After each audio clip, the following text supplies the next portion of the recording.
that in order to keep our town running, you know, the perfect example is last week we had 35 inches of snow. We better have equipment to take care of that. So that's why that's always in there as a capital purchase. Next slide. So we were originally going to have Chris cover this, but he isn't here yet. I can cover it. I could do it too, but you go ahead. Sure. So one thing, projects that we didn't really discuss with council during the retreat, but was brought up afterwards by staff, is that there is this pot of money, if you will, with Excel that allows us to continue burying overhead lines. And so it seems prudent to utilize that pot of money, supplementing it with some town money in order to complete that project. And so Chris, our public works director, had recommended that we consider doing that in 2026. Additionally, we've identified some other projects in future years. So are we talking about little power lines or like the ones on Alpine? Exactly where they are. Not transmission. Yeah. These Yeah, would very be those. low. Yeah, so we just have a couple of telephone pole type lines. Yeah, Those kinds. I think And we still have few those left, in town that we have not buried. but it's just, I think, a small portion of the overall project that's mostly been completed. And then in 2030, we have something that staff believes is critical infrastructure related to the fuel system and maintenance shed out at the adventure park. And then we had mentioned to you all, I think you might recall when Vanessa came and spoke about the historic land use plan, that was originally in our plan for 2025, actually I believe 2024, and we had pushed it due to some other priorities we had at the time. But we didn't want to lose sight of that and erase it from the plan. So this, the scenarios that you received in your packet do include the land use plan in 2030, as well as some funding for implementation in 2033 related to that plan. Additionally, related to exit 203, Chris had identified that there may be some improvements that could be identified related to 10 Mile Drive and needed to make it some improvements in that area, as well as in 2034, this is another area that staff believes is critical infrastructure related to having a shade structure and the ever popular project bathrooms out at the PRA. No, that's good. I would suggest you can't call it a critical project 9 years out. Seriously. Well, we can call it critical in that year. Yeah. We were just talking about staff recommended projects that we added. I guess here anybody has any questions on those, but.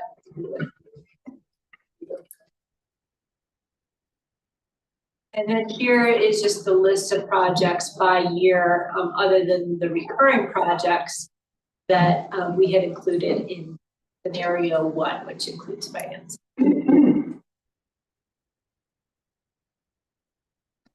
So as regarding differences in scenarios, so we presented you with scenario 1,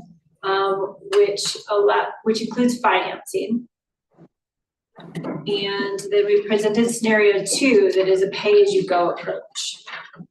So in scenario 1, this allows us to accelerate complete streets from a phased approach that would have to be across 5 years between 2029 and 2033 to being able to complete that project in 2 years and really accelerating that by financing it today.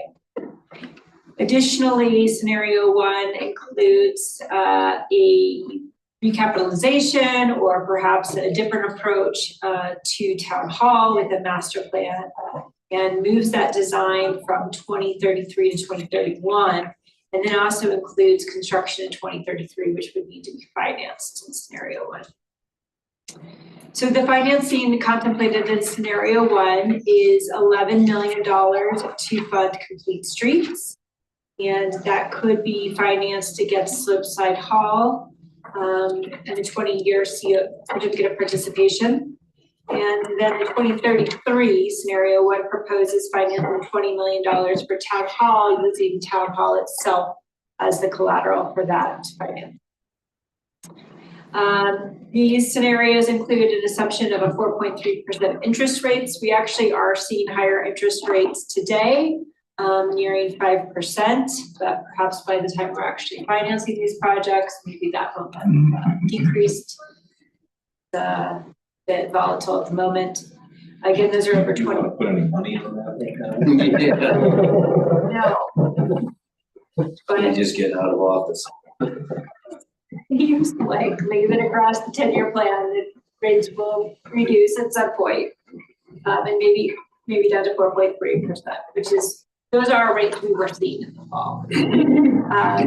And so I was looking at the annual debt payments that we're showing starting in 2027, 830,000 annually to fund complete streets, and 1.17 million if we were to fund town hall at that level starting in 2033.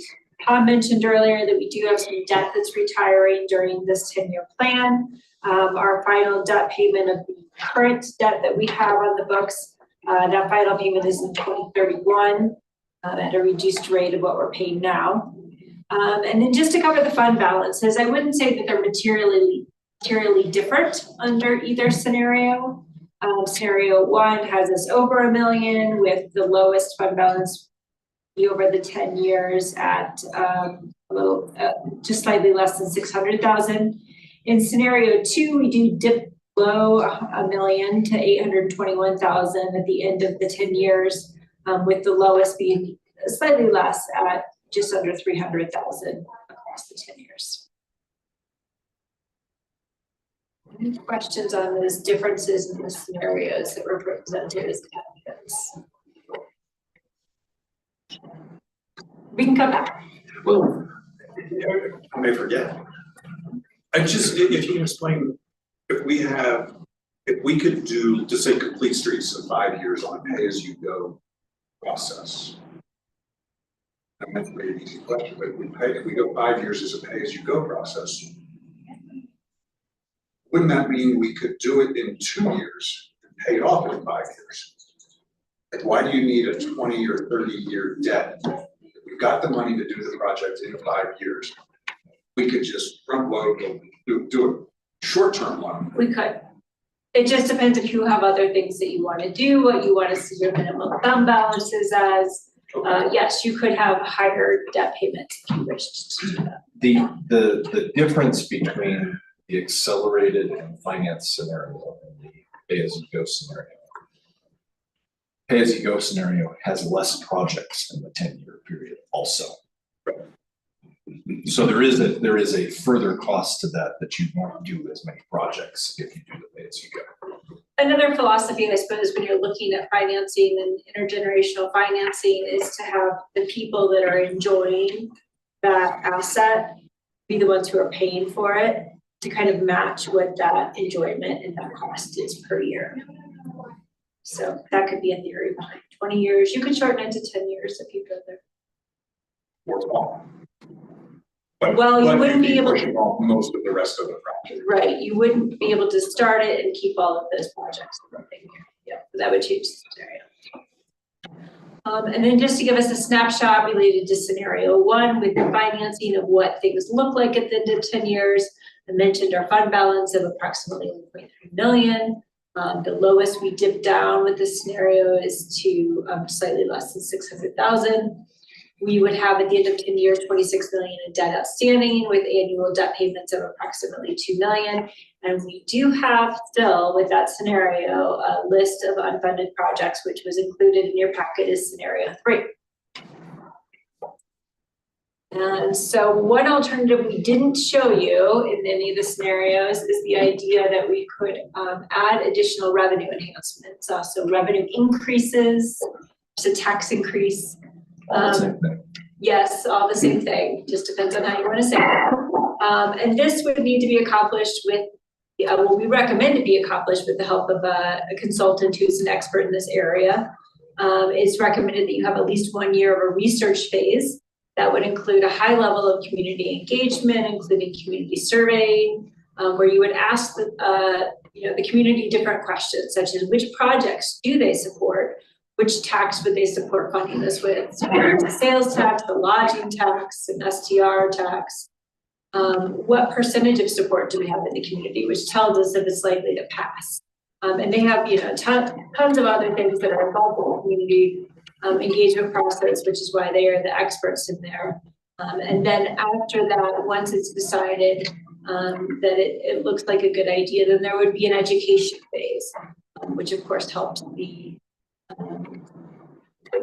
likelihood that such an initiative would pass.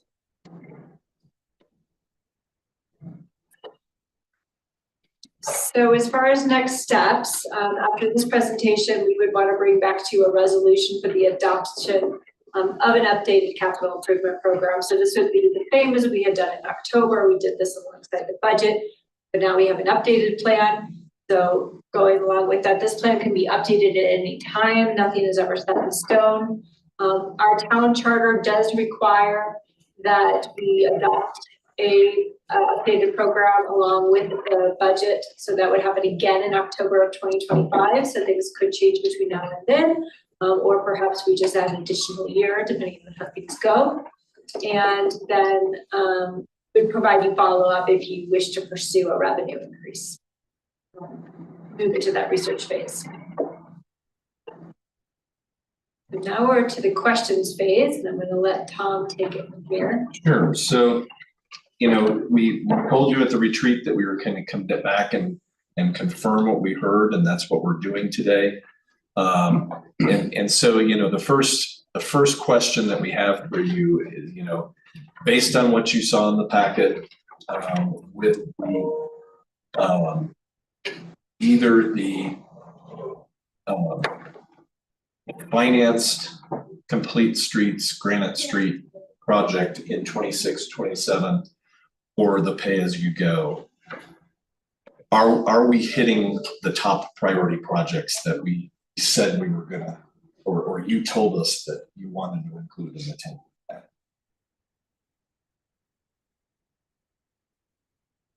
Simple question for me, everything is in alignment now as it was in my view at the last.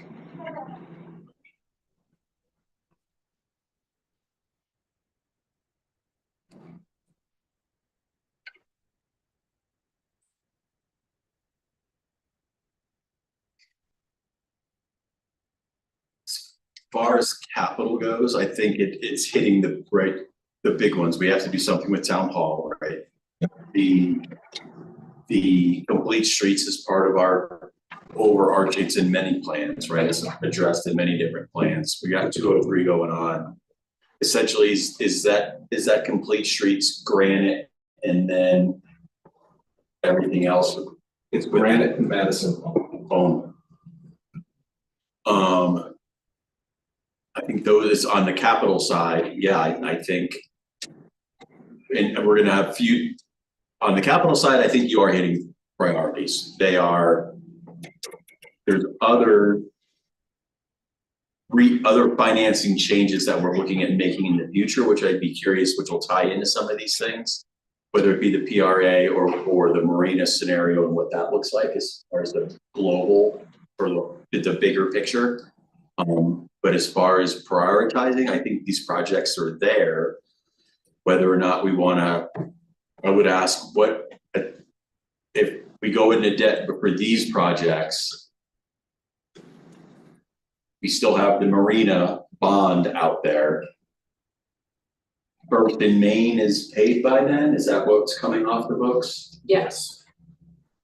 First in Maine and Something Main else. Street, right? So it's actually the financing of the completion of Adventure. Adventure Park, okay. Finished paying for Main Street. Main Street was a debt to the water plant, correct? We did borrow, I guess, no, we had a COP to complete Main Street. Okay. And, you know, Isn't there a debt to the water fund? there also that is still getting remains paid a off at debt some to point? the water fund. I don't actually know specifically. Maybe that was an additional phase of Main Street.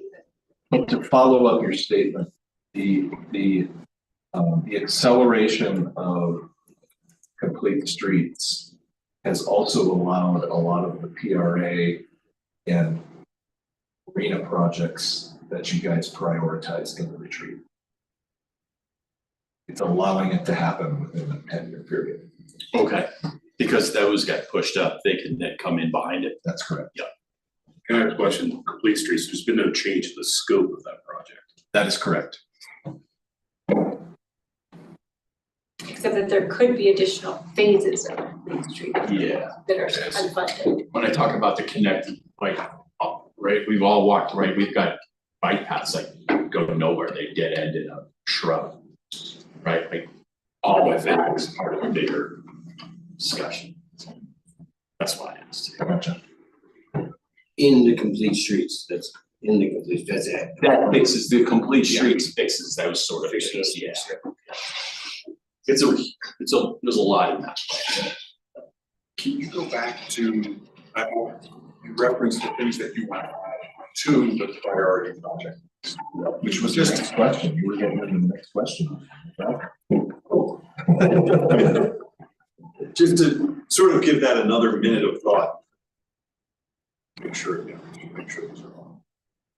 How much overhead lines, Chris-ish, do we have in town, right? Because the general question is, where's Briscoe and where's the county? And it's wherever you see power lines are in the county. I'm hearing that's not accurate. We have some, I mean, there's some kind of back near Creekside, Wichita, that part of town, Yeah. that run through, that's the longest span. There's some shorter spans kind of near the edge of town county, that are shorter runs. So it's 90-some% underground. This is final, a little bit, that's right. And these lines on your attachments are highlighted in pink. And just to put it in perspective, that line related to varying overhead lines is $400,000. Why is that a town expense? So there's kind of two components of it. Excel has a tariff, they charge a 1% rate for users with a down fiscal fund. They're underground. But a lot of times on their overhead lines, it's kind of two things. Other people might be attached. So like CenturyLink and Comcast might have utilities on those poles. And Excel doesn't pay to underground those. And depending where the lines are, if there are easements up in town has to then pay for. We can't force Comcast to then pay for underground their facilities. So we then would contribute money to underground theirs, and then if we wanted to have our own conduit for fiber, for street lights or anything like that, there's some expenses in that. So it's the minority of the project, but there's still a portion that we have to match usually.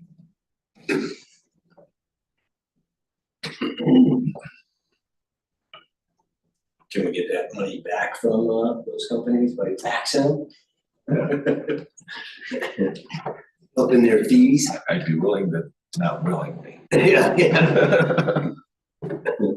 But, if we put conduit underground, we can rent that. Yeah. We can feed that, definitely. If other people use it besides ourselves. You heard a little bit of that talked about when we talked about fiber. Yeah. Once you open up a hole, just put it in there.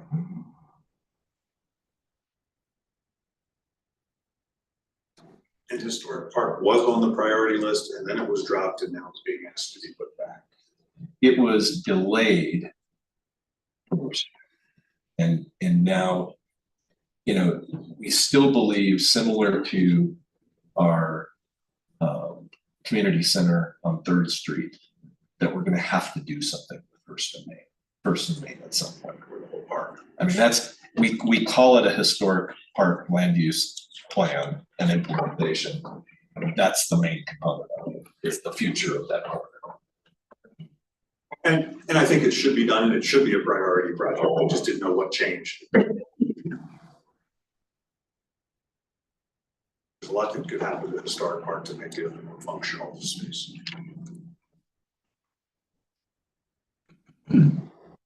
So the second question on our list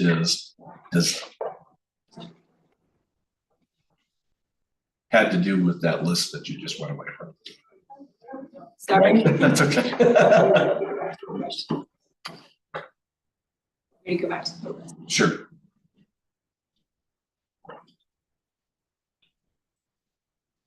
Does that list of projects in the years that we're talking about it, and I know that's a little nebulous of a question, but does that seem to make sense if it fits within the financial constraints of the plan? Why do we need restrooms in a place we just built it? But we need them in 2034. We need them, we talked about them the last time I was on there, we were gonna put it on the outside of the building because we didn't have a slope side wall. The hall, because of weddings and stuff that people on the skate park and the bike park had a place to go. I know, I kind of look at it too, it's like you just built a new building with bathrooms, you don't want people running around in there, I guess, so, I mean, it's not open 24/7. I was looking at that, it's like porta potties. Well, it's slightly embarrassing that we just went through the whole planning process for that entire area. And 20 minutes after it opens, we. Well, that's not What is that? exactly true. I mean, these are in the plan for the PRA in addition to the buildings that This is the part of the plan we just didn't fund. that's correct. Okay, different answer than what I was thinking.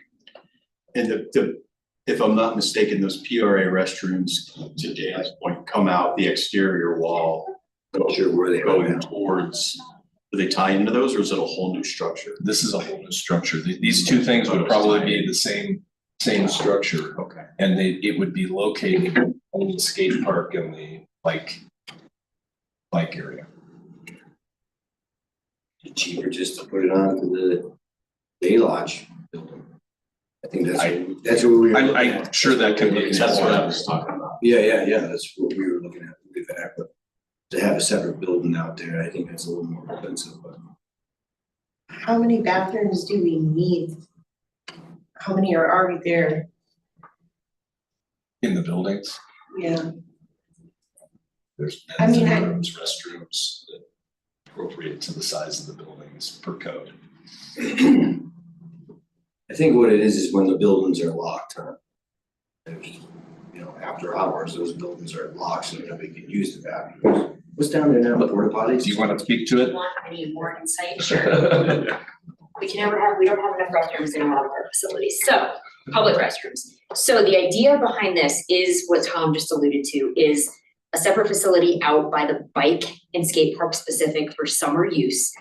Because like Dan said, when we have private rentals in use, right now we have porta potties out there. There's nowhere for anyone, especially one of the young families, to go with the kids to go to the bathroom. The Nordic Center is on a timer. However, when we have kids programs in there, those restrooms cannot be used because of state licensing rules. So we need more of a dedicated, think of like a pavilion that would have restrooms and a shade structure.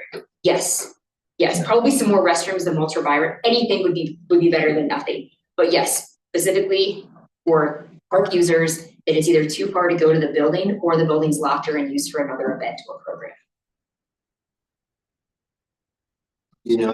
I think it'd be cheaper than running sewer and water out that far. And when you have sewer and water attached right to the building there, is putting it. Yeah. We did discuss that too, to somehow have those bathrooms at the adventure park double, where you'd have they'd back up and kind of share all the same utilities, but the outside ones would be separate and you could only access them from the outside. So it would, when the building has an event, could that be used? Can we get a water fountain hooked up? We did talk about that. I can't remember, there were some hiccups along the way, but that was discussed as well, to not have a new separate building. They're supplying water and sewer out there, it's expensive. I think overall, if you think that the need for bathrooms is there, we'll figure out within the next 10 years how to do it. Yeah. The best way. So I'm okay with the landing where it fits now. I would come back to the maintenance shed and fuel system. Is there not one? Maintenance building or is there's, I figured that was the answer. We transport fuel from in pods over to the adventure park. Okay. These estimates, 500,000 for the maintenance shed fuel system and 1 million for the bathrooms, to Kimmy's point. Right, sewage out there. I mean, we're also talking long ways away, so I realize it's an estimate, but that seems cheap to me. It's a round number. Okay. There's no doubt. Okay. But we have some experience with fuel systems and bathrooms, so. Definitely needed. Yeah, for a shed and fuel system, was it 500? 500. Yeah. Just seems like a lot, but Seems like a it lot. seems like we have a lot. I think it seems like a lot. Yeah. I think it seems cheap. Yeah. I'd say buy it tomorrow if we get that. What's the fuel system? What's that? A pump out there and a tank in the ground? It won't be a tank in the ground, probably be above ground Yeah, with capture around it. yeah. It's expensive. I think we spent about $1 million to $1.25 million on one we just installed in public works. We just redid it with Public Works and we put one at the marina. But that included, pulling up the underground tank that was there.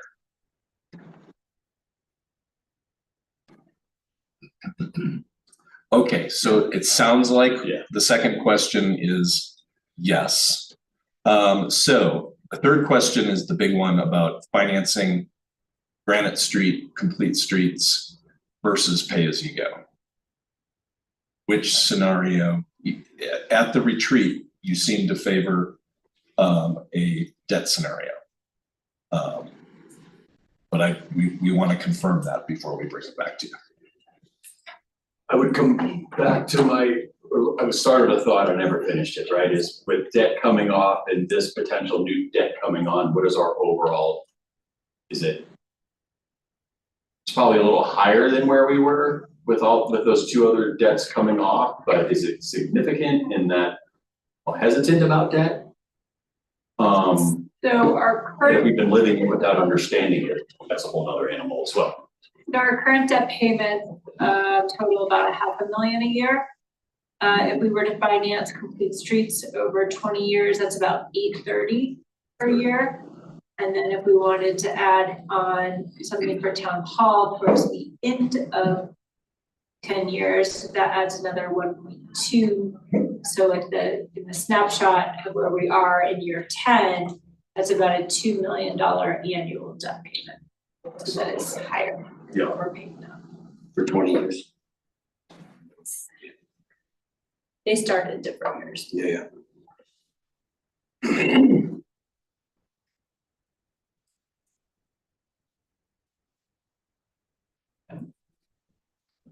It seemed like at your retreat, the value of getting Granite Street done as quickly as possible there, which pointed towards a debt issuance. I think it's hard making a decision like that when there's so many pieces. I mean, it's whatever, I'd like to see it get done, but Are we looking at doing it at the same time exit 203's getting done then, huh? Well, and we talked about that. Yeah, I know, yeah. And it seemed like we were comfortable doing that.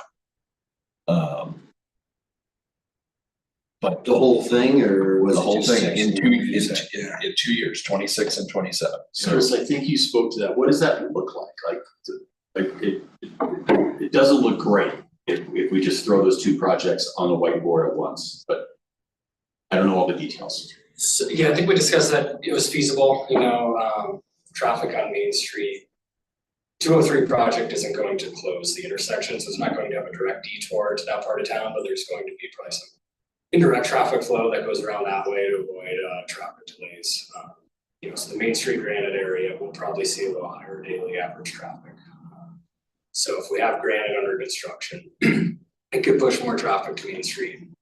I think there's some creativity in the phasing, and we don't necessarily have to shut down Granite the whole time, so I think we can kind of construct half at a time, move some things around.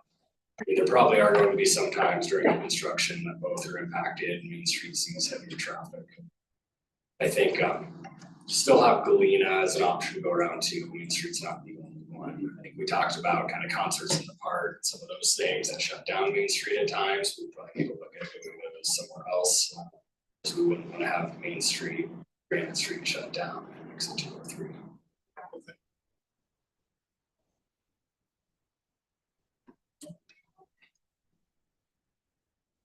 and of course, we won't go out and issue debt tomorrow. We'll start working on it, but you're gonna have other decision points along the way. You kind of lumped, do you want debt for Town Hall and Granite and open the door for probably an acceptability of taking on more debt for other big projects. So my on my way out the door thought is that's hamstringing, what did you call it, generational, multi-generational, Intergenerational finance. intergenerational financing. So the consideration, yeah, gives the benefits of the investment versus a pay as you go, I pay for it now and I don't get to see it because it's 20 years from now. That's, you know. So I like the idea of paying as we go, but back to the creating the town just really can't muster the resources to get these projects completed in the time frame we want. Not comfortable, we're not gonna see a big boost in the revenue. I think you have to finance, I think you have to go to the finance.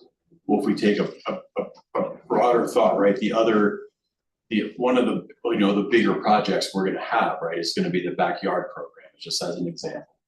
So if we were to go through and try to, you know, diversify or increase our income revenues to some extent, where are those dollars gonna go? Are they gonna go to these projects? Are they gonna go to the back? I say backyard because it's a big one staring at all of us. And you know, for me, I guess the two big ones are granite and the backyard, right? We have to do something here. We're ebbing and flowing with the size of staff, but clearly the building's needing some attention. And to me, that's the bigger, but not to me, it's numbers, it's just bigger than what granite would look like. What is that decision point? Is what I'm getting at is if we were to, you know, go down and have another revenue stream, where are those dollars gonna go? Can they keep up with the pay as you go? Did the other one? Or can they supplement the debt services that we have in place? I mean, it's crystal ball stuff, right? Yeah, and the reason we purposely didn't identify projects against some type of revenue increase is because we don't know which ones will actually support a vote of the people. And we need to figure that out along the way. And it could be, That's a good point. it could be wildfire mitigation and some other perhaps recreation projects, but if the voters tell us that some other bucket of projects are more amenable to a tax increase, that's what we put the tax increase towards. Right. Thank you for that.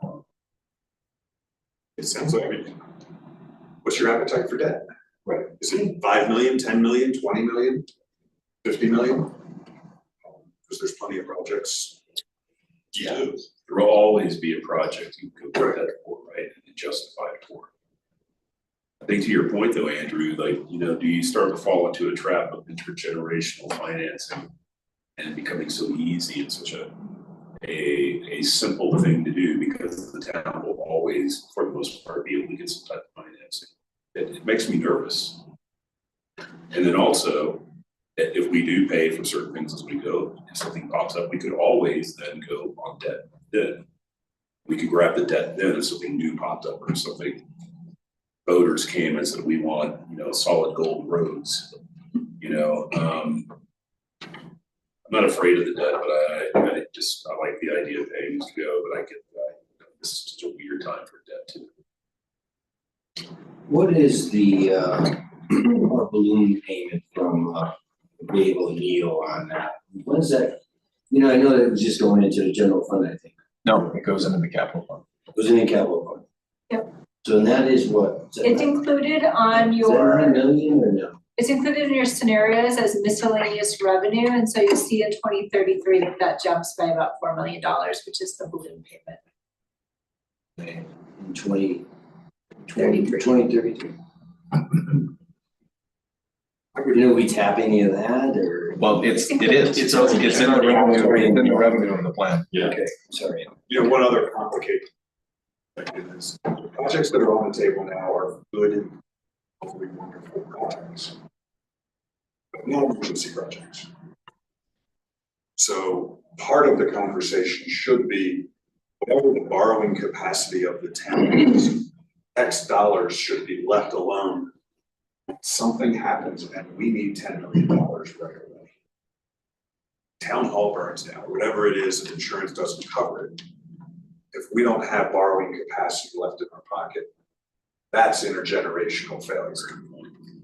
So. And the way that you would ensure that is really to make sure that you had available assets if you were going to borrow against assets as collateral. So if you borrowed against all of your assets, then in the event of an emergency, you wouldn't have any assets to borrow against, or you would have to be patient enough to go to an election of the people to raise the money, which is Possible, but it's easier to use COPs.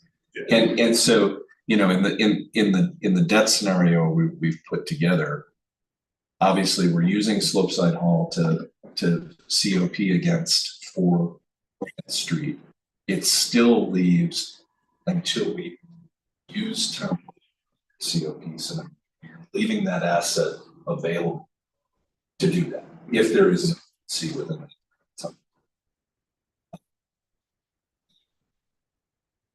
Does the Day Lodge have COPs against it right now? it does not. Although it's possible someone tells us the Slopeside Hall is not worth the 11 million, we need to borrow. That's true. Some daylight money. And we have no account, general fund is our only rainy day account, right? That would be the thing you call a rainy day account. Got reserves, some certain. We've got reserves. We've got reserves. Yeah, we keep 7 months within the general fund.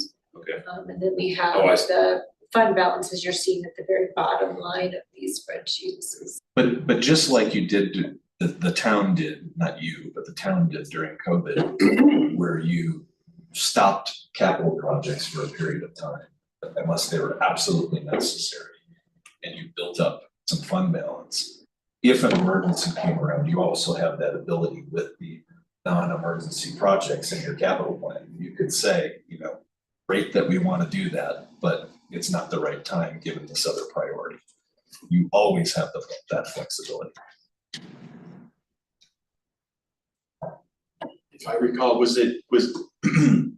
the debt for Granite was in 31 and then the debt for Town Hall was 33, is that right? Debt for Granite is 26 and 27. Well, we start That's right, paying we're doing on it it, I think, together. in 27. 3 would be the debt. Town Hall. After the renovations or what right now, 33 million, 2033, the year 2033. be 33 million after. No, not 33 million, it's a $20 million project. As much as I can estimate a project in 2033. Is Granite Street the way that it is right now, is that any sort of liability for the town? The short answer is no. No. The town is immune from claims that would arise as the result of a design, some claim of negligent design of a roadway, just immune. There are things we're not immune for with respect to roadways, potholes we have notice of, that can damage vehicles, that kind of thing. But no, short answer to your question.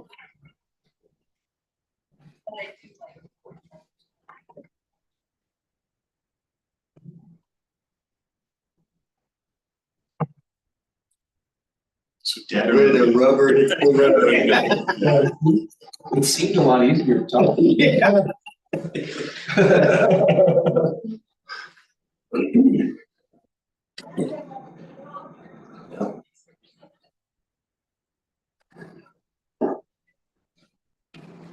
And just so we're understanding it, I'm gonna say it wrong. Intergenerational debt is it could be seen as a positive because you're paying for it and enjoying it. Or more, or however you want to insert. So how I'm interpreting that. You tolerate the debt, whether you're enjoying the service of the government.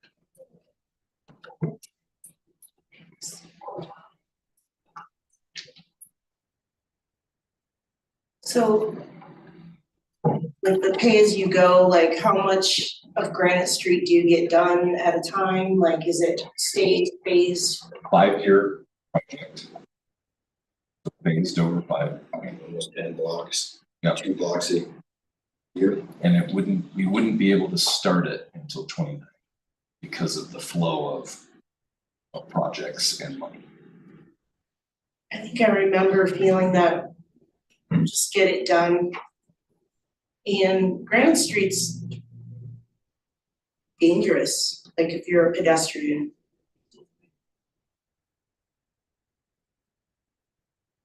And, you know, dead. Not that this locks you into anything at all, but you have been, as a town, we have been preparing to be ready to do that project as early as 26, because the design will get done this year. And where, the deferred maintenance that we've been talking about for the last couple of weeks or whatnot, where does that all just rolls into operations?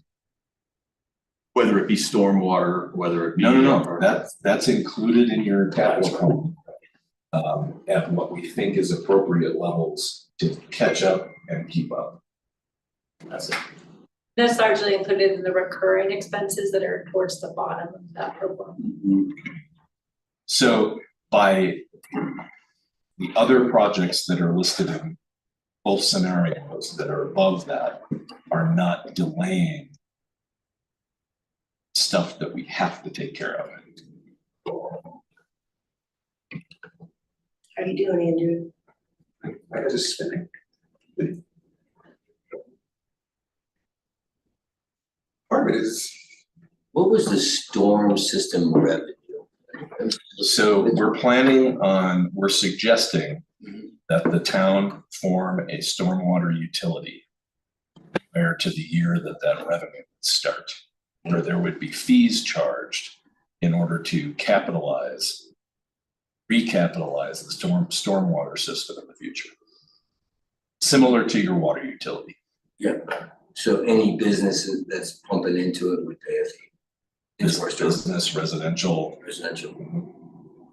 You want to give any further explanation? Yeah, so we're going to initiate a study this year to look at kind of townwide drainage and what needs to be repaired and maintained. So as we've discussed before, it'd be kind of storm sewers, it'd be ditches, kind of bridges, culverts, the whole range there. And then kind of based on the findings and how much recapitalization and construction needs to be done, we would look at different scenarios. There's other towns, Silverthorne's an example, that initiated one, so they can have one that gets charged all residential and commercial properties. And it's basically a flat fee every month. So there's different ways to charge it, different structures, but that's kind of the general idea to a stormwater utility. What are those fees then? So They're relatively low. I'm trying to think. They get charged quarterly, kind of at the same time as their water and sewer billing. And I'll look that up and get back to you. that's what we're saying, we're talking like $20 a month. I mean, it's more in like, yeah, in that range. I think per month, it's even less than that. So I feel like it's more in that range.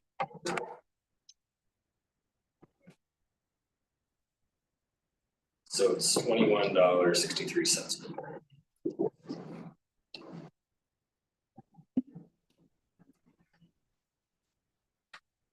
so I'm going to try to simplify the question, because it's not, okay, yes, debt, but then it's what do you finance? So going forward from here, my view would be yes, debt for Granite Street,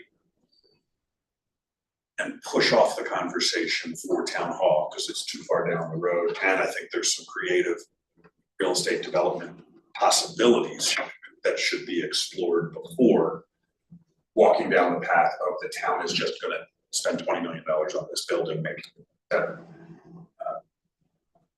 Backyard is also gonna get pushed, but if everybody says right now the priority is granite, then more decisions need to be made than just that.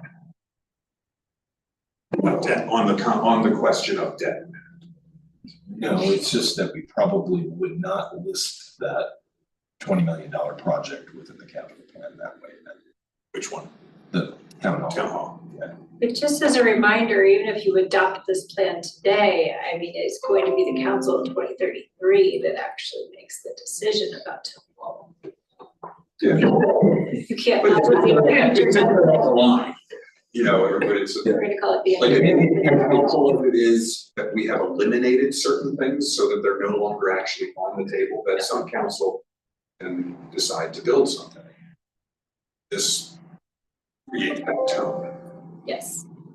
I just made you count. Oh, all of it's gonna be disregarded. Save a lot of time here. So what you're suggesting is not only talk about Granite Street then, One at a time. right, that's fine. Do we want to finance Granite Street? Or will it be a 5-year project starting? Whatever we just said, 3 or 4. 2029. So 4 years from now. It seems a little late, you know, it seems a long time. Wait, since 1858. Yeah, I know it's. But I think there was kind of a push for it. Granted. Yeah. A lot of thought into it and. And something told me earlier that the Granite Street project adds how many parking spaces? I wanted to say 100, but you It's know, more than 100, but yeah, it's a lot. I think, it's cheapest parking spaces you'll ever add to the downtown. If you're looking at structure. Yeah, exactly. What's our pain point, right? Is it 203 and then we start Granite, or is it everything at once? And then one morning we wake up and we've got 203 done and Granite done with more parking, and it's, I mean, Which is what you talked about at the it's retreat. exactly, yeah, You know, yeah. let's all be painful for 2 years, Yeah. as opposed to spreading the pain out over 6 years. Yeah. Thank you for mentioning that, Andrew. I was trying to figure out how to carve out, you know, sort of scenario. And Chris, maybe you know, how would they do Granite? Would they just start in 2 blocks and then work their way down? Are they gonna rip the whole Granite Street up in one swoop and be dirt? Because, you know, we went through Main Street, out in Main Street, they did 2 blocks and maybe 2 more blocks.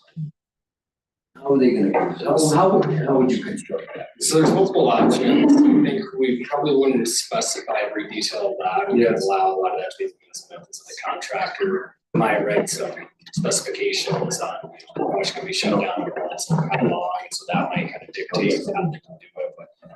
You know, on the proposed 2-year plan, you know, you're like dividing it up roughly into 2, and so you don't have the full amount of blocks. And then there's kind of multiple options. They could kind of, they wouldn't be doing, you know, all 5 blocks right at once, but they'd probably start with the deep utilities. They would kind of run down. They might try to kind of break it up into some phases, but they would likely kind of do the full section of, you know, first any water work and then storm sewer, go through that, and then kind of come upwards and start doing that. So with all that, just to keep the conversation going, because we have a lot more topics to hit tonight, is I am gonna push the question, right? What direction do we want to head on question number 2? No, 3. 3, pardon me, 3. Which is, should we move towards dead on Granite Street, but not cover town hall in the 10-year plan, or keep town hall in the 10-year plan? An alternative is you could do town hall as pay as you go. So instead of paying the $1.2 million a year in debt, you could pay $1.2 million in improvement.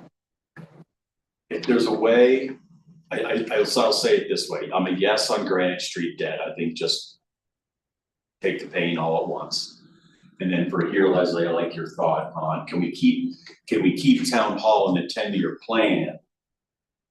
And in the moment, keep it as a pay as we go and not, and again, it's whatever that is, 7 years down.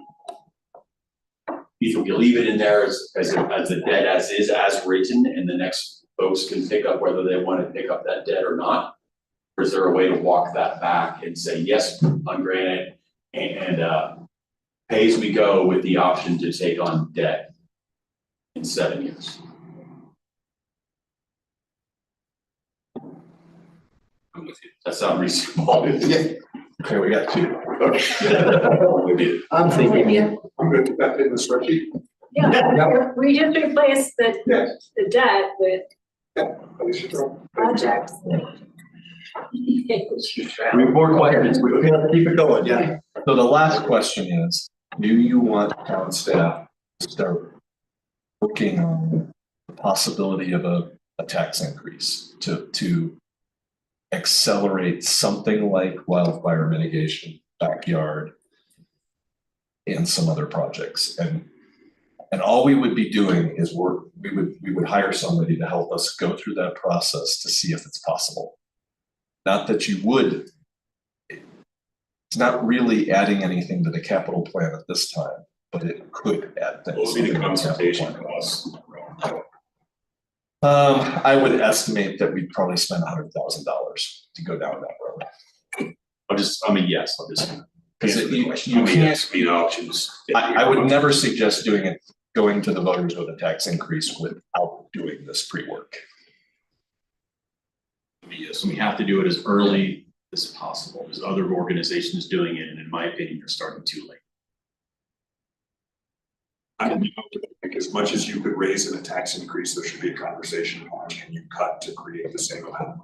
I agree with you on that. Yeah. Good philosophy. Okay.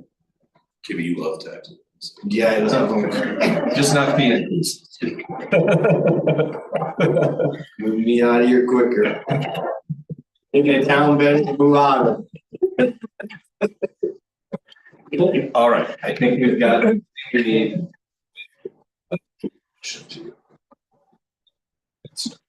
Thanks for working through it. I do want to just clarify, that was a question of, do you want to learn more about what it would take to have a tax increase? Not, did you That- support a tax increase? That is Right. We get it. Correct. I see.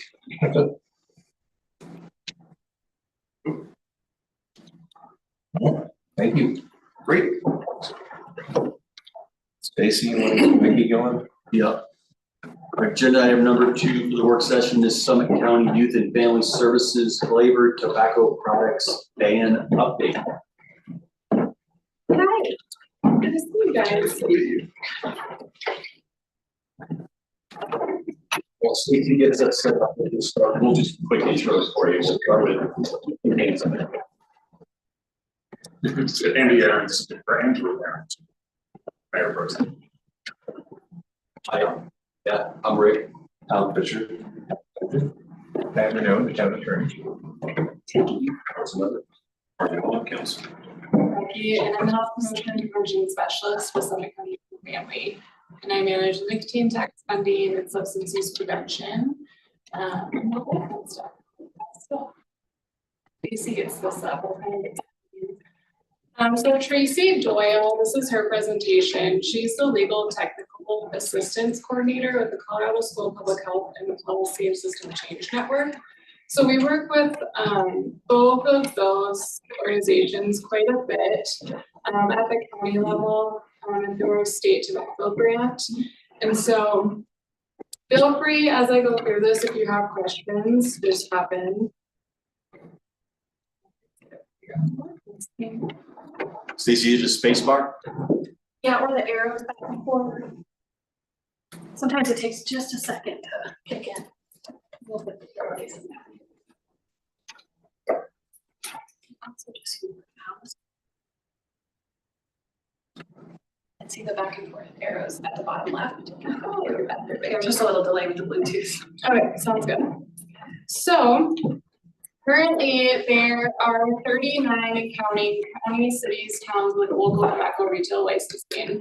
We also have that. So all of our municipalities, including unincorporated, have a local tobacco retail license. I came a couple months ago to explain about kind of more of that compliance checks, nicotine tax, and then cities and towns with flavor policies in Colorado currently, I believe it's actually 8, I have to confirm that.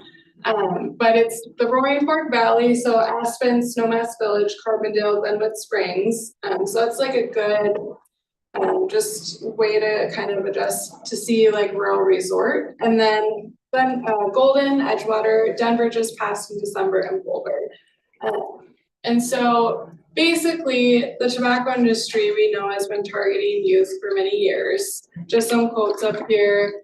It's well known fact that teenagers like sweet products. Honey might be considered. Make a cigarette, which is obviously youth oriented. This could involve cigarette name, blend, flavor, and marketing techniques. So there's a lot of different quotes and research that they have done that shows how the tobacco industry has been targeting youth. And they come up with new products, and it's the same industry. So the average Zyn user, which is a small nicotine pouch, consumes half a can per day, or 8 to 12 pouches.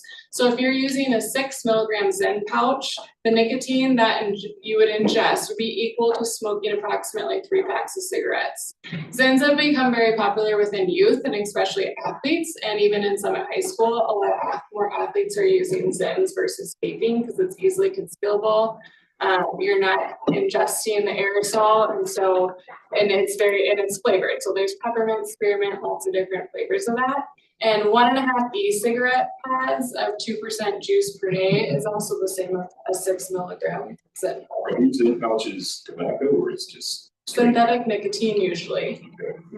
So wait, 1 pouch equals 3 packs of cigarettes? 1 6 milligrams Zyn pouch will be equal to, yeah. It's very high doses of nicotine. So they have 8 to 12 a day? That is the average consumer, yeah. Okay.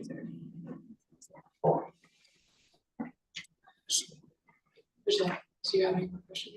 Well, I'm just playing off that same thing. 32 packs of cigarette, or 24 to 36 packs of cigarettes a day. It's a lot of nicotine. But that's what's There's like, yeah, the high being ingested by somebody who has 6 pouches of 6 milligram pouch. Yeah. that. You said, what does, like, is a 6 milligram pouch what it is, or? are there It just different size depends, pouches? usually, it just depends on the brand that you get to, I believe. But 1 6 milligram pouch, usually when they refer to a pouch, it's not the whole like container, it's 1 small pouch that goes in it, so, yeah. It was abandoned. But Abandoned was what you, like, So it looks like they're depicting 6 and 7 milligram pouches. yeah, each pouch is milligrams, so each pouch that you put in your lip, yeah. Just flavored tobacco and youth use. Flavors mask the harshness of tobacco, making it easier to get addicted and harder to quit. 81% of youth who ever used tobacco products started with a flavored product, and 93.2% of youth ages 12 to 17 who have ever used an e-cigarette reported their first product was flavored. So we know youth are getting addicted with this, and the tobacco industry is targeting them for that.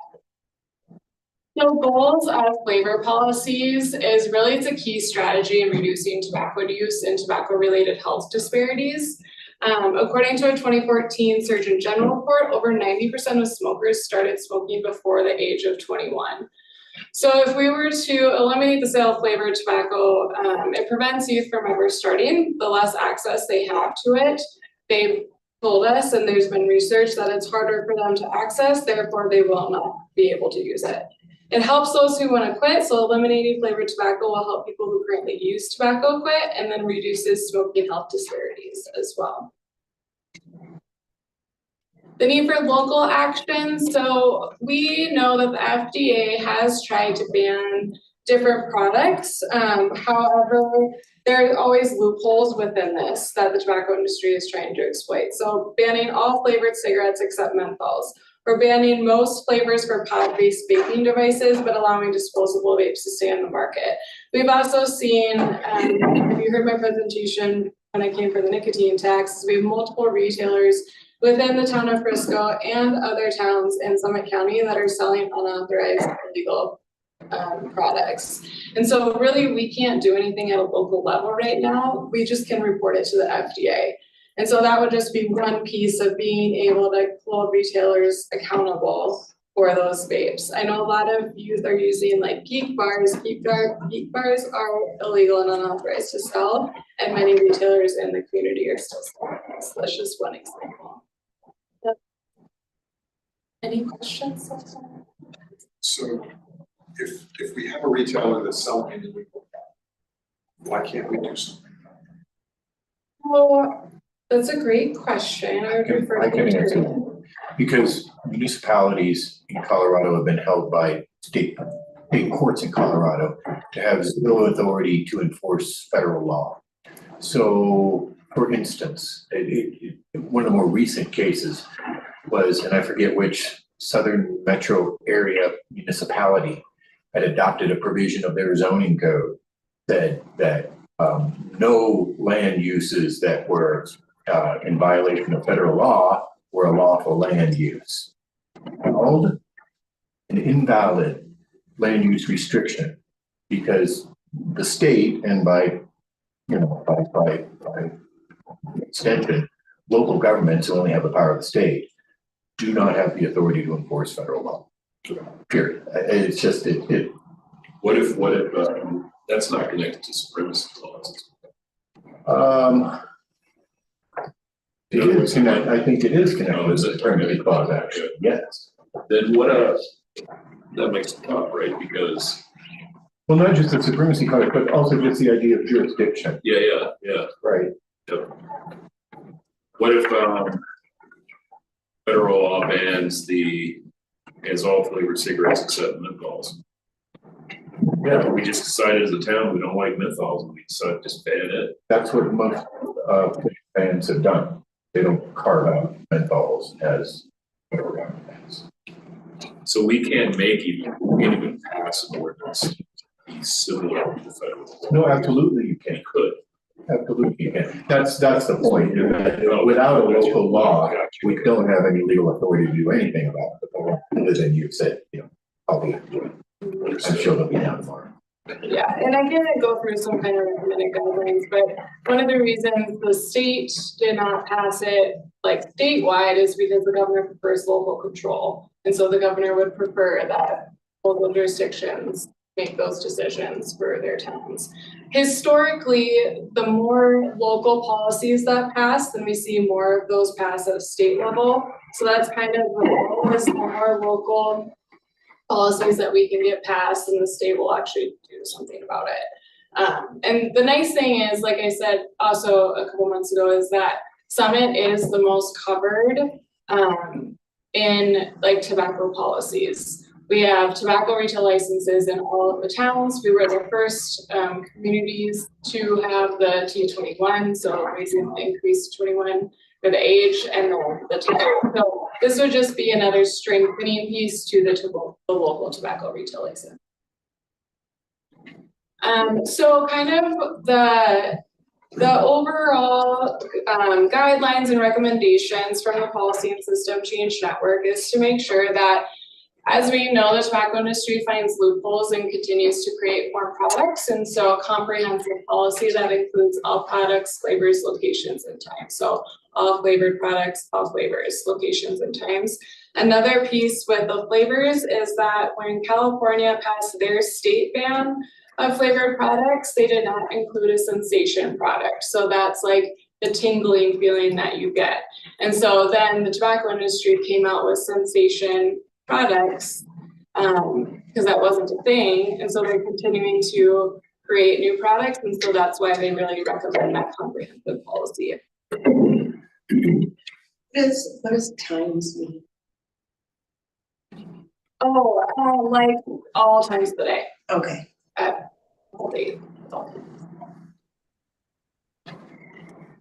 Will there be opposition? Probably there could be. I know a couple in Golden and Denver, they saw like this is an adult, like we're adults, we should be able to make our own decisions.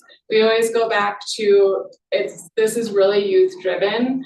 The youth really wanted to make sure that they're protecting each other and their future generations. And like I said before, that 90% of smokers started smoking before the age of 21. So they're starting younger. Another piece is, I know Golden saw a couple places that retailers came and were like, well, I'm gonna go out of business. The nice thing is most of the retailers within Summit County, the towns, they all sell products other than just nicotine. I don't think Bristol has any retailer that only sells strictly flavored nicotine products. I do have a lot more opposition, messaging and stuff, so if you guys have specific questions about that, feel free to let me know. It's a lot to go through, but it's just another. We had in managers meeting last week.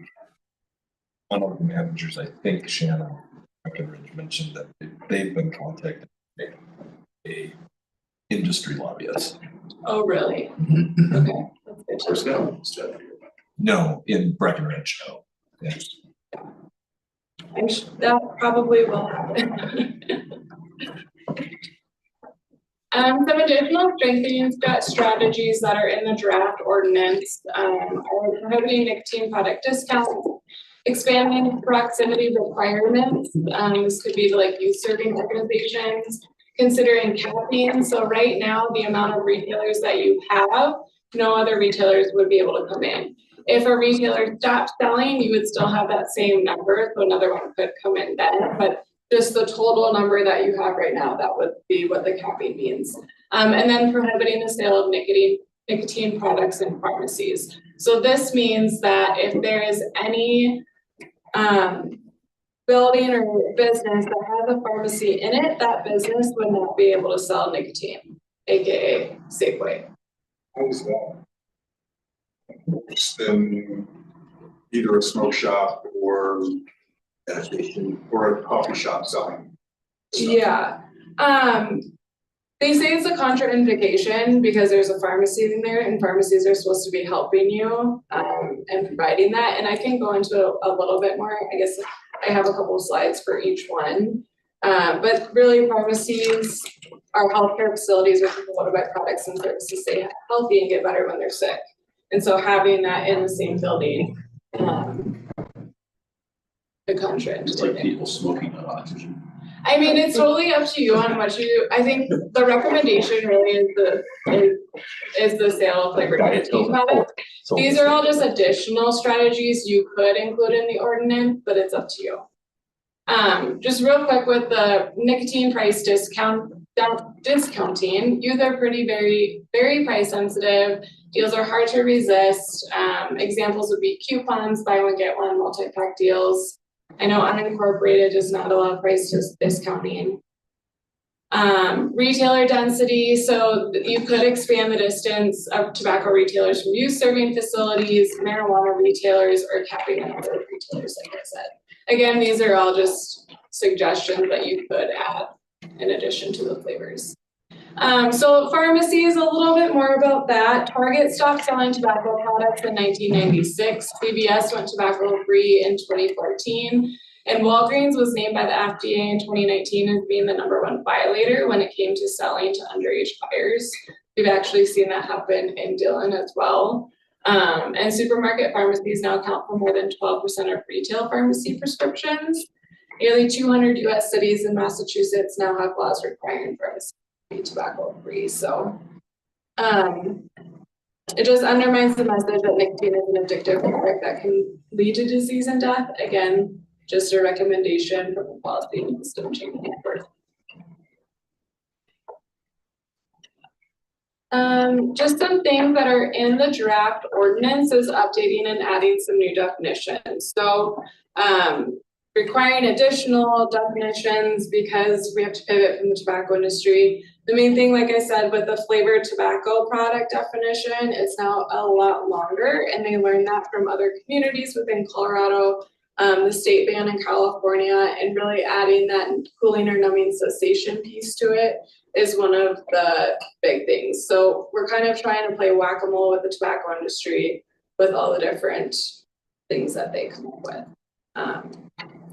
So that's really all I have. I just wanted to educate you all on what is in the ordinance, what could be, if you have questions. Like I said, we know that retailers are already selling unauthorized products and they're already selling a controversial product as well. So do you have any questions? Thank Can I ask one? Just one. Do you know what percent of these products you're trying to ban are actually being purchased by? Not within Summit. I do know that over 80% of youth who try to buy a tobacco or nicotine product in a retailer of high school, some high school students, over 80% were not refused because of their age. So- If you're banning the product from Summit County, are you banning it because 5% of it is being utilized by the market you're targeting, which is kids? The 95% is still being utilized by people who Sure. legally are allowed to buy it. And if you don't have it, if I you don't have that don't. number, I won't be here for the conversation, but I would find that interesting. Yeah, I don't have that number. I can try and look it up. I don't know that we would have that. But So Becky, I've been circulating with the council members on this topic. And I've not officially asked them in public whether they want us to bring back code changes to implement this. But they do know that the rest of the communities, besides the county, are bringing something back. So council, do you want us to bring this back? Can I get some Oh, clarity on it? First of all, I want to Really run clarify. out of time just so everyone knows. Okay, I'll be quick. Okay. First of all, I want to clarify earlier point. Were it not for the federal ban on flavored tobacco products, I would be sitting here telling you, be careful. Because in the absence of a federal prohibition, there may well be interstate commerce issues, right?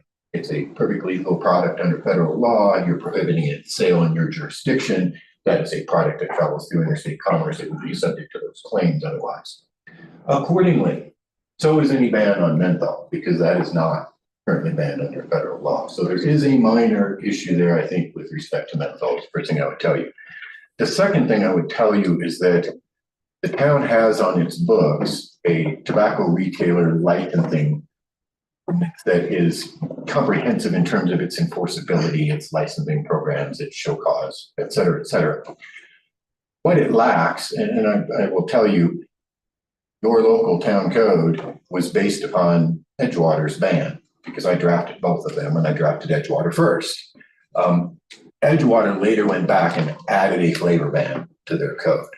It's using slightly different language, and that's all fine and good. To my mind, the policy questions for you are, and it's easy enough to amend our existing code to bring a flavor ban back with comprehensive flavor language. Do you want to prohibit discounts? Do you want proximity requirements? And if so, what are they and from what uses? In other words, thou shalt not sell nicotine products within X feet of fill in the blank, right? A la marijuana facility style. Whether yes or no on proximity requirements, do you want a cap on the number of retailers in town? Whether yes or no on that, do you want to prohibit the sale in pharmacies with the understanding that the language proposed would ban a grocery store with a pharmacy in it from selling cigarettes outside the grocery store? I need direction on those matters. I'm doing to. If they have a pharmacy. Walmart has gotten rid of it. They're no longer selling. Oh, no. So I get the sense everyone's in favor of the flavor, so to speak. But you need more. But I need more detail on whether we're interested in discount sales prohibitions, proximity caps, and pharmacy sale. I'd say no discounts, no flavors. Distances from things, I don't know. They just I think we should reduced our distance on liquor to zero, right? Yeah. We did, but I don't know if that's a start.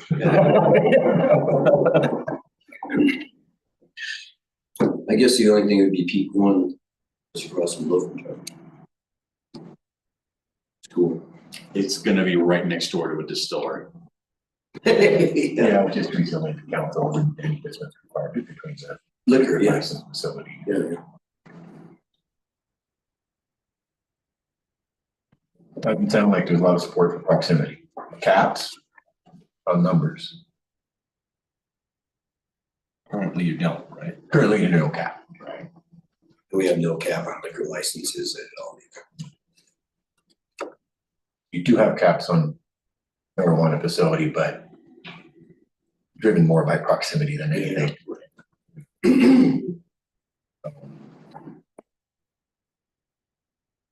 How many do we have in town selling tobacco? Apps, no one's gonna, I don't, no, I don't. no one's gonna open up a specific, right, we already have the gas stations and the retailers that are in place now. And prohibiting sale in pharmacies.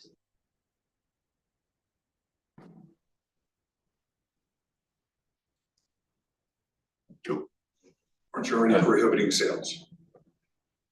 Just. No, this would prohibit sales of any, I presume you're saying any tobacco product, any nicotine, I'm sorry, laden For that products. one, correct, yes. Yes, so this isn't just about flavor, this is banning the sale of cigarettes or cigarette equivalents. I think if it's a legal product, and this is the only one I have an opinion on, that it's the business's responsibility to do its own business. If they choose to sell it, great. Walgreens chooses to sell cigarettes, CVS chooses not to. That's their choice. It's their business. It's their, inside the walls, it's their business to sell legal products. Okay, so that's the one item. They should not be banned. We shouldn't be dictating who can and can't. Tend to lean towards that too. They are legal products. So no. So basically, our ordinance amended to prohibit flavors to prohibit flavors, period, but in a comprehensive manner than you see in Edgewater. I don't know if they've updated their code, I don't. I'm not sure. And then a prohibition on discounting sales, for which you also have poor language.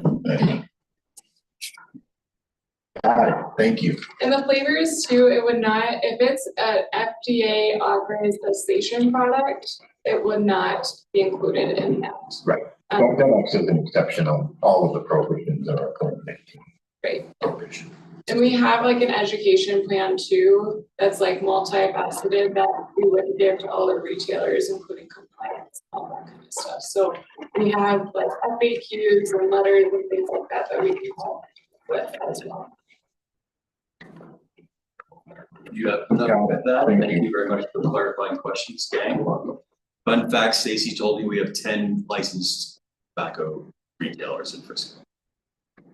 I believe you're gonna see this come back in April. Yeah. Thank you.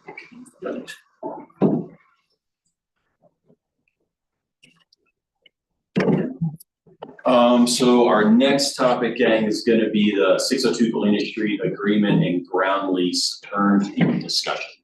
And with that, I will prepare everyone for also dinner, because I don't know if we want to be eating during our regular meeting. I think, so we have an hour.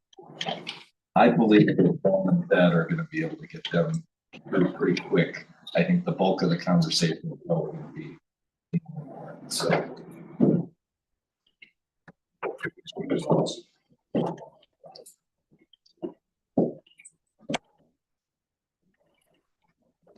If you want to come up to the table, Neil, you're welcome. Lauren will be doing most of it. Yes, that's. Hello.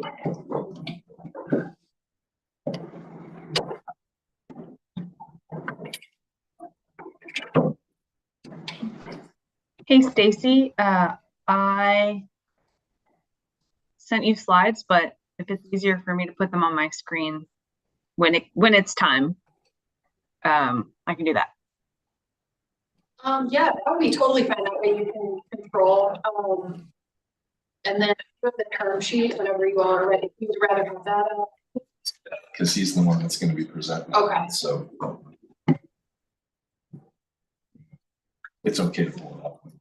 Yeah, we'll just hold on for the moment, Lauren, but that may very well be what we end up doing.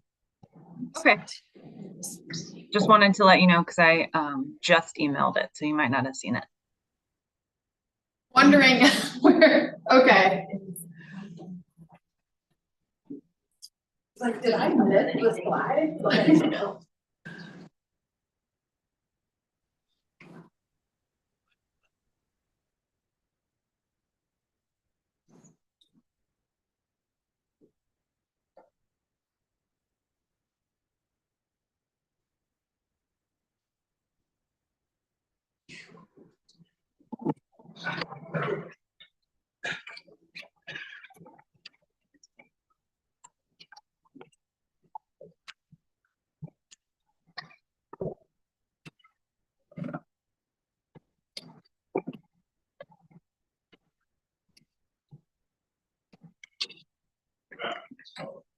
That went pretty well.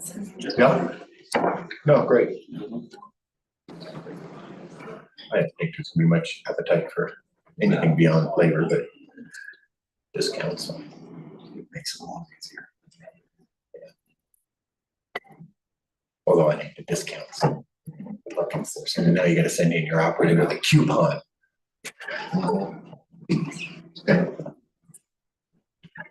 And now they're a perfectly legal operative in terms of age. That's right. They're just looking for a discount, the poor retailer.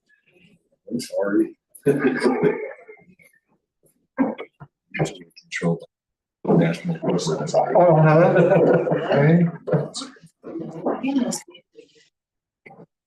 guess all they gotta do is program the computers not to take the barcode off of those, right? I mean, that can't be that. It is easier. Big of a task. And they won't do that.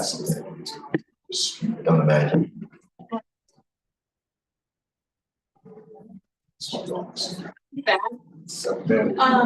Lauren has a slide deck, and then I also have the term sheet as well. So Lauren said she could pull up the slides on the grid and just kind of work her way through, up to like whatever you think. I don't use visual aids, so I expect everyone to be for as long as and you never know. I told James earlier today, I hope to finish my career and never put me to the middle time. Did I not? Today. Do you guys do anything up right now? I don't think anything right now.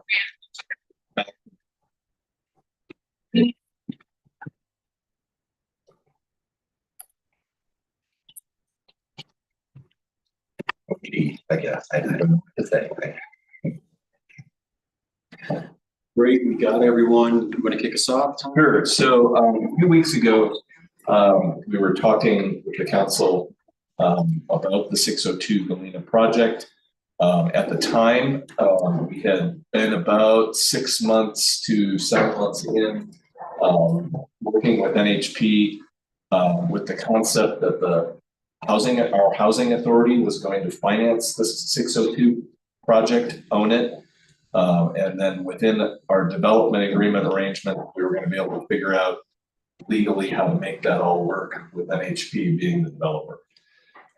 That was problematic, as we described, and you sent us in a different direction to come up with getting NHP back in the ownership and operating position for the project. And we are here to describe how legally that's going to work within a development agreement and a ground lease.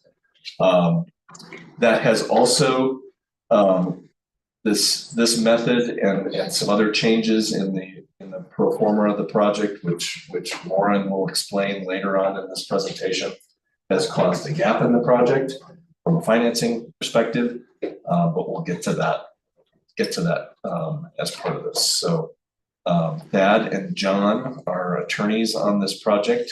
We're representing Frisco, are going to go through the term sheet. Thank you. I'm going to start. My focus in this term sheet was on the land use and real estate aspects of the deal, and John's focus was the finances. And so I will hand this over to him as I get about halfway through this. You'll note if you've read it that the outline lays out the existing development agreement for 602 Galena, entered into on May 23rd, 2023, and then it compares it to currently proposed development agreement. I'm just going to start with the existing one. This is part 1A of the outline.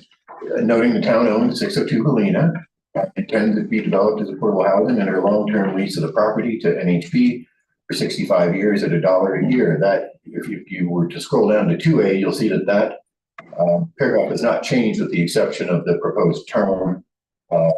Currently drafted at 75 years, again, $1 a year rent. Part B hasn't changed. NHP would be agreeing to plan, entitle, finance, construct, own, and operate an affordable housing project.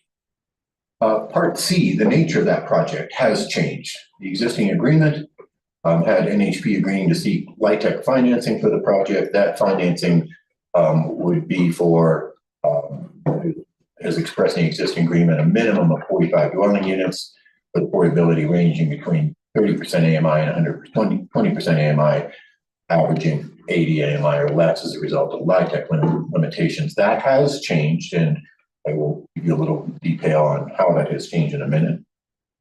So Part D of the existing agreement outline, the town's standard for affordability covenant would encumber the property, but that covenant, we were referring to it as a springing covenant because it would only become effective as to affordability restrictions at such time as the LIHTC financing expired. That doesn't make any sense anymore because we're not talking about LIHTC financing. There will be no restrictions in place without covenant, at least not covenant sort of restrictions. Finally, under the existing agreement, the town agreed to no loans or other subsidies for the project. You may recall that existing agreement started as an agreement that dealt with both 602 Galena and 101 Main. And in its original conception, the town loaned $2.5 million to NHP to enable it to purchase the 101 Main Street property.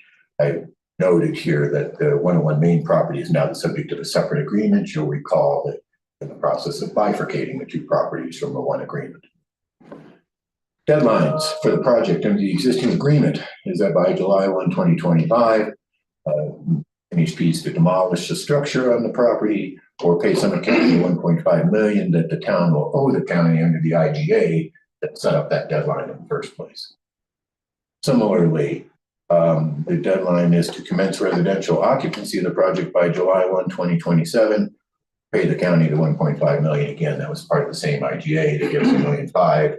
We have dates by which demolition and construction is to commence and dates by which occupancy is to occur. And then finally, under the existing agreement, the default deadline is that by May 23rd, it expresses itself as 3 years from the effective date, but it was effective May 23rd of 2023. Within 3 years of that period, NHP would be in default if they had not pulled a building permit for the project, which included the payment of pull a building permit for a substantial portion of the project that included the payment of all the requisite fees relative to that permit. So now moving to the existing agreement, as I've said, the idea of town owns it, gives a long-term ground lease stays the same, the term has changed. The first substantive change comes under C. The project is not now contemplated as LIHTC. It will now, instead of 45 units, or not less than 45, consist of 54 units with affordability at 120% AMI, each units up to 120. Similarly, D has changed. It's no longer a springing covenant. The town's standard form of covenant at 120% AMI would encumber the property immediately as a result of the density bonus provisions in the town code. You will recall having amended the town code to establish essentially an affordable housing overlay district that allowed for limited density. Essentially, it was 100% affordable deed restricted. Finally, under E, the document is currently drafted to have the town agreeing to loan $3.2 million for the project. The deadline and the consequences remain the same in the first two instances with respect to the Summit County IGA, but defaulting the agreement has been moved up to an earlier date. At this point, there would be defaulting the agreement town could terminate if the building permit had not been pulled by September 30th of this year. Substantially. We move to the financing for the development currently proposed, and I'm going to hand this over to John. And before John starts, I just wanted to mention that NHP does have a copy of this. We've been working on getting that to that point. We have not had an opportunity to actually talk as a comprehensive group about this yet, of attorneys and staff. So there could still be some disagreements within this that we have to work out. But that's where we are right at this time. Thad, would you like me to jump in here? Please, thank you. Great. Town Council, Mr. Mayor, thank you for the opportunity to address you. My name is John Peterson, and I'm with Winthrop and Weinstein and helping the town out with this development agreement and the financing as well. What we've laid out is a proposal for financing that in some respects I will let Lauren fill in details on. There's a senior financing component consisting of 501c3 bonds and some subordinate financing that consists of grants from the Department of Local Affairs to the town, and then the town will use those funds to help assist the project. The 501c3 bond process is being driven solely by NHP, whereas the grant process has been driven largely by the town. And so just kind of giving a little bit of an overview on that. But in terms of the senior bond financing, and Lauren, once I'm finished, to the extent that you would like to fill anything in, I certainly would encourage you to do so. NHP has indicated that they would like to finance the construction of the project with tax-exempt bonds, being 501c3 bonds. And those are a special type of governmental bonds that produce tax-exempt income and allow for a lower interest rate as a result of the tax-exempt nature of the income. And one of a couple of the requirements of a 501c3 bond are that the owner of the project that is financed by the bonds be a 501c3 entity, which NHP has indicated to us that they are, and that the issuance of the bonds will lessen the burdens of government and in terms of other obligations of the town. And so one of the aspects of this financing that NHP will be asking us to address is whether there is a burden of the town to provide housing at 120% AMI, and whether you all feel that the issuance of these bonds and the construction of the 602 Galena project lessens that burden. Other just kind of salient points in terms of the bond financing would be that the amount of the bond financing that NHP has indicated, at least in the last pro forma we've seen, would be about $14 million. There typically is a sizing component to the issuance of these bonds that is dictated by the bond. Usually there's an underwriter that helps to either privately place the bonds with a bank or with the public markets. And the underwriter will size the bond usually based upon a debt service coverage ratio. And normally that's a 1.20 to 1 coverage ratio. So there we're just talking about the principal and interest of the bond as it compares to the income of the project. The bonds would have a first position deed of trust, and as I note, the financing or the dollars from the sale of the bonds could either be sold on the public markets or through a private placement. So that's largely being driven by, in fact, solely being driven by NHP, although NHP will, is in process of lining up an issuer of the bonds, which needs to be a governmental entity. They will be what we consider a conduit issuer. And there had been earlier discussions about the town being the issuer or the town housing authority being the issuer. And NHP has since moved to the public finance agency or authority, out of Wisconsin, just as an independent issuer. And there's no real upside or downside of that to the town. The second series of financings would be some grant financings that DOLA has given to the town. The first would be under the More Housing Now grant, and that's about $375,000, which was granted to the town pursuant to an IGA that is to be used for infrastructure to support the 602 Galena housing site, including demolition and roads and sidewalks and all that kind of stuff. Excuse me. The funding is to be paid on a reimbursement basis, And similar to the IGA that Thad had talked about with respect to the county, this DOLA grant and the other DOLA grant has some performance measures that are triggered by certain timeframes. One of which was we needed to put the project out to bid for demolition within 120 days of September 2024, which was at the end of January. And I understand from Leslie that has been done. And so we're in compliance with that requirement. Then within 45 days of a bid opening, there will need to be an award to a subcontractor to do that work. And that process, I believe, is still in process. And then within 45 days of the effective date of that subcontract, we need to be providing DOLA with a project timeline. So I think the moral of the story on the More Housing Now funds is that we are under somewhat of a short time frame. We're in compliance with everything, but we got to kind of get rolling on that aspect of it. The next series of DOLA funds is under the Strong Community Funding Program. And their DOLA issued a $4 million grant to the town of Frisco that is to be used in combination of both 602 Galena and 101 Main.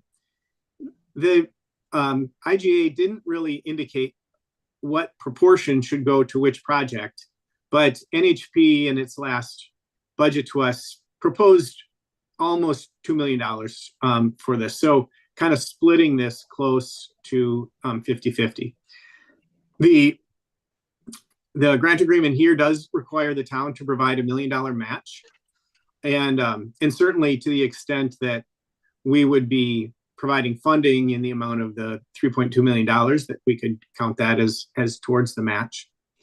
The funding on 602 Galena and 101 Main is intended just for the development of at least 106 units of housing at between 30% and 120% AMI.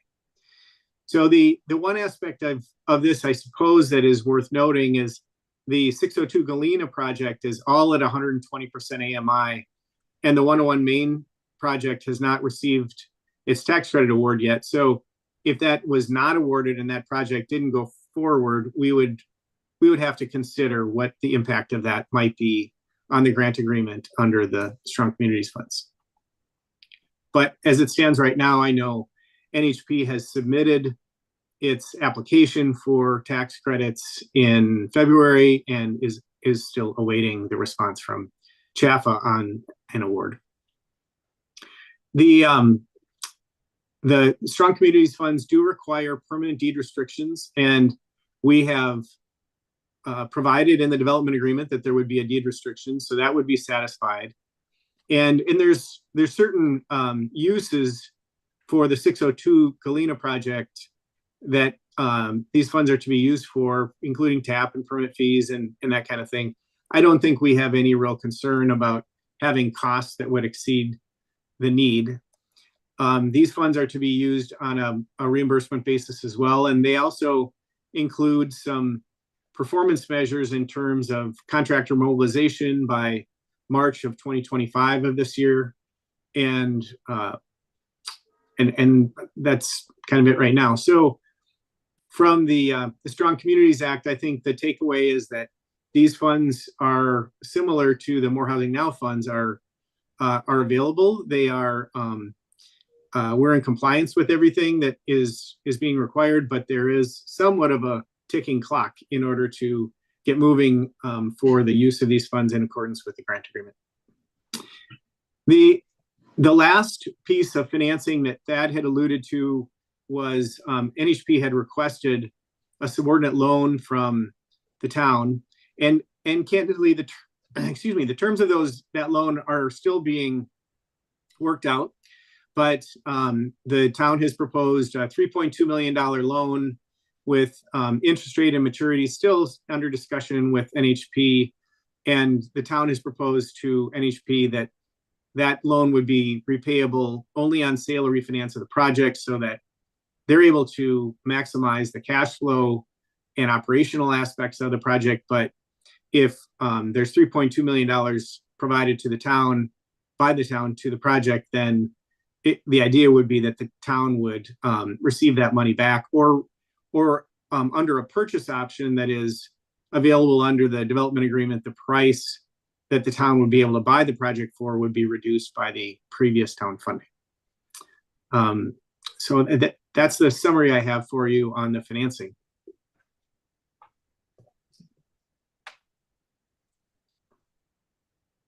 I had one thing regarding the Strong Communities Grant. I just wanted to add in there the dates that we're required to have substantial completion, and that applies to both 602 Galena and 101 West Main.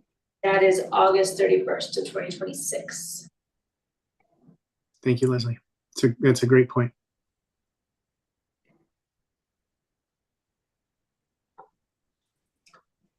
What happens if you're not substantially completed 14 months after you start construction? Well, we can always ask for an extension, but if you just read the grant agreement as is, we owe it back.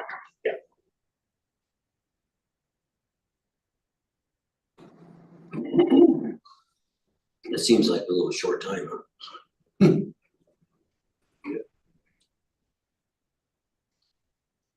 Agreed. So Lauren, I think you're up. Okay, great. Stacy, would you like me to pull up the slides instead? Yes, you can go ahead and share your slides. Okay, perfect.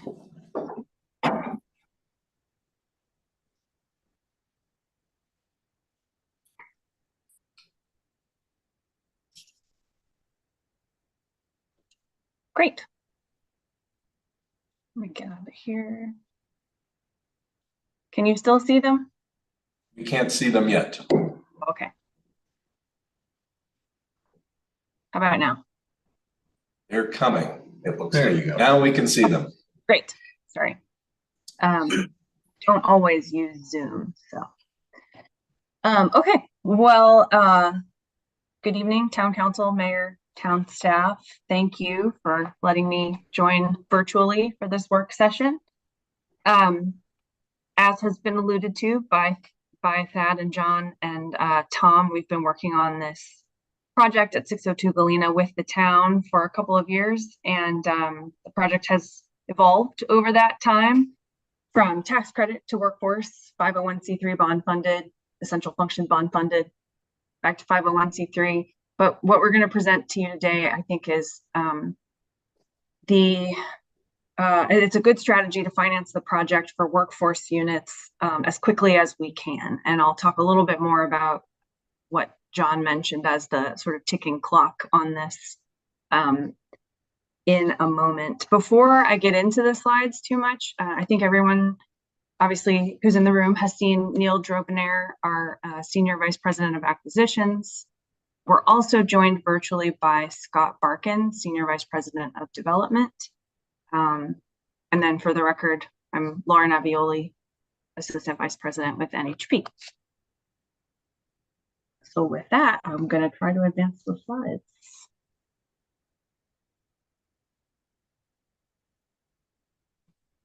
For some reason, I can't do that. Okay.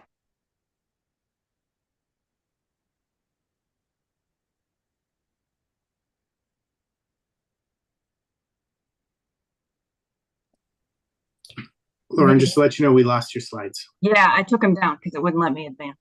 Okay. So what I've done as I try to pull them back up, and Tom, I'll take your cue on whether you want to do this or not. But when we were there in January, I had a couple of slides. I'll bring up the slides so you can focus on here.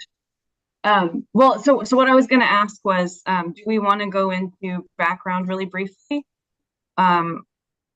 Just to orient everybody. Yeah, I think so. Very briefly, you've got the time to do it. Okay, great. And instead of fooling with the presentation view, if everybody can see this, I'll just do it this way. Yeah, we can see it. Okay. So this is the site. It's located at Galena and 6th. It was purchased by the town in 2022. in part with some financing from the county. It was bought from the state, and it was the former site of the workforce office. So we've been working with the town for the last couple of years here on this site and 101 West Main, and we determined we could use this site for workforce housing for essential workers, such as some of the folks you see on the slide there, in a way that would sort of complement what we're doing on 101 West Main. Neil, did I hear you say something? Just that the slide hadn't been advanced. All we saw was the first one, and now Summit County Housing. Yeah, we're seeing Summit County housing needs right now. Great. Okay, great. There's the site plan. Yep. So the building permit submission is under review by the town's third-party reviewers. This is the site plan showing the building and parking lot, as well as the infrastructure work, the off-street parking, and the street improvements that would be completed under the Strong Communities and More Housing Now grants that John mentioned. But the project will be 3 stories, a mix of studios, 1s and 2 bedrooms, totaling 54 units. All of the units will be affordable to households up to 120% AMI, but we're setting the rents just a little bit under 100% AMI, and that's after netting out utilities. So the affordability is a little deeper. The town also has the opportunity to master lease several units in the development for employees, and there will be 20 spaces of on-street parking that will be public parking and not dedicated just to the residents of the development. And so to touch on the timeliness of this project, in order to make sure that the building is dried in or enclosed for winter, we need to make sure we've gotten construction advanced to that stage by mid-November, which means we need to start it in mid-June, which means we need to demolish the existing structure by mid-May. And so all of that is driving us to needing to agree on our financing plan as soon as we can. And so that's what we'd like to talk with you about today. If we miss this deadline, then we're looking at potentially having to heat the ground to keep construction moving as it gets colder over the winter. So that would be a lot more expensive. So I mentioned we've worked on this project together for a couple of years. And last time we had, I think, this level of detail in a conversation, or at least, with NHP Foundation, it was probably May 2024, when we were talking about a 501c3 bond structure for this project. The town of Frisco's role here looks very similar to NHP's role. Looks very similar to what it did in May, and NHP's role also looks similar to what it did in May 2024. And I won't go into too much of the details here since Thad and John have already laid it out, but I will note that what has changed is while the housing authority could still participate in the development in the ownership structure to provide a tax exemption, we're no longer asking for them to issue the bonds. As was alluded to earlier, a third-party issuer, such as the Wisconsin PFA or perhaps MIHA, the state's middle-income housing authority, could serve as issuer. MIHA could serve in the ownership entity for the tax exemption should the town want to pursue that. And then the other thing that has changed is NHP will be using our organizational credit rating to enhance the bonds and buy down that interest rate, rather than the town using their moral obligation guarantee or rating to get that lower interest rate on the tax exempt bonds.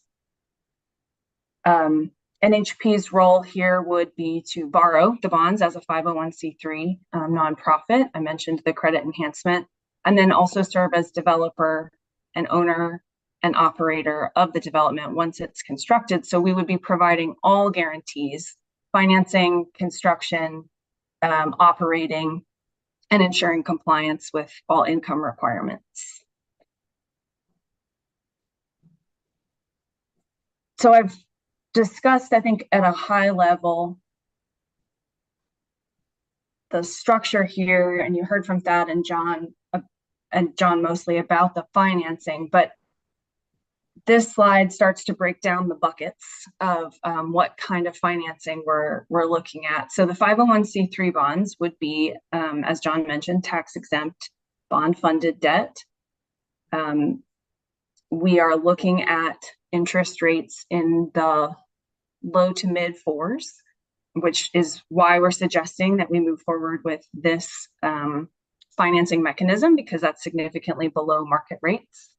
And then we do have Strong Communities and More Housing Now funds that have already been awarded to the town for this project specifically. And now there's a role that the town could play here, providing local funds to help close the gap. That's what we want to dig into today. So I don't want to spend too much time on the nitty-gritty of these numbers. I did want to include them here to remind you of what they looked like in 2024 when you last saw them. And the message here and on the next slide is the project costs themselves have not changed very much in the intervening year. There has been some increase as we've gotten further in construction. We have more information on reserve requirements and financing costs. But overall, the project is pretty close to what it was a year ago. What has changed, though, are the subsidies we are looking at to help us close the gap. So last year, when we presented this table to you, we had penciled in $3.5 million from Summit County. We were talking to them about co-funding this project, and $2 million from the town of Frisco. In the intervening year, I think Summit County has sort of pulled back from providing $3.5 million, but I think it's worth potentially discussing that, and I'll get to that in the next slide. The other thing that has changed is NHP's corporate bonds. We have, or in 2023, we had floated corporate bond debt that we were using to help support projects across the country. When this project pivoted from a 501c3 bond to an essential purpose bond, we were not able to allocate those funds to this project anymore because of the essential purpose bond structure. And since then, we have deployed those funds elsewhere and they're no longer available. So we were looking at a gap after you take out the bond funds from the 501c3 bonds and the state grants, which at the time was just Strong Communities. We didn't have More Housing Now yet. We were looking at a gap of about 10.2 that would have been filled, we proposed at the time, with $2 million from the town, $3.5 million from the county, and those corporate bonds from NHP. And what we're looking at now is a gap of 8 million rather than 10. And while the NHP corporate bonds are no longer available, we're trying to replace them with these subordinate B bonds, which we're sizing to about $1 million right now. The A bonds, the senior debt, we've been able to get more loan proceeds than we were modeling last year. And so now we're looking at that $8.1 million gap. And we can talk about ways to try to compress costs and increase sources. What levers can we pull? Those are there in that blue box. And so we can get into that. I don't know, Neil or Scott, if there was anything you wanted to say regarding the numbers or anything else that I've mentioned before we get into those levers. But I do yeah, go ahead. I would just like to note that the 501c3 bonds are at a significantly lower rate than NHP corporate bonds. and aggressively underwrite them, as your counsel said, they're usually underwritten at a 120. These are underwritten at close to a 1.0 based on interest only, which is, extremely aggressive and only really possible because we're bringing our corporate guarantee to 100% of the A bonds, which quite frankly is something we've never done before. But we feel that this is an important enough project that we're willing to do that. It sort of makes these bonds almost the equivalent of our equity, but a slightly lower rate.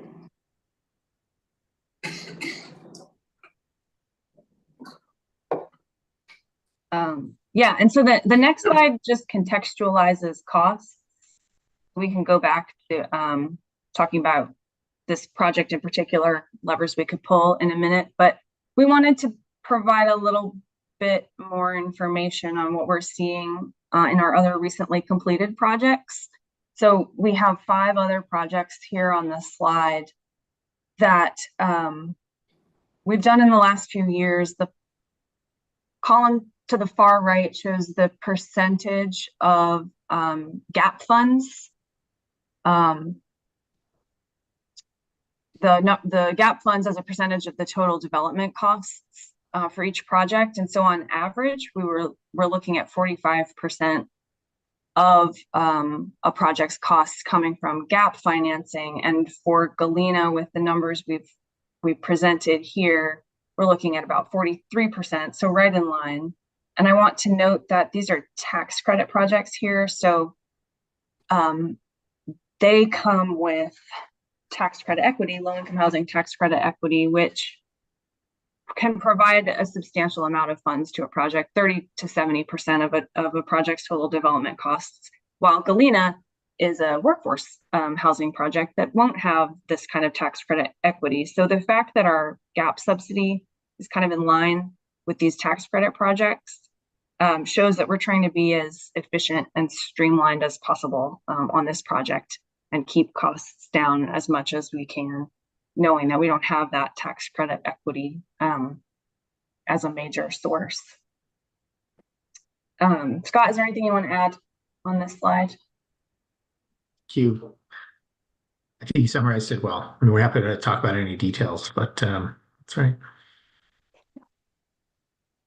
So that's what we have for you this evening. We can talk more about what I've put in the blue box, adding in reinvestment income, considering other local players like the county.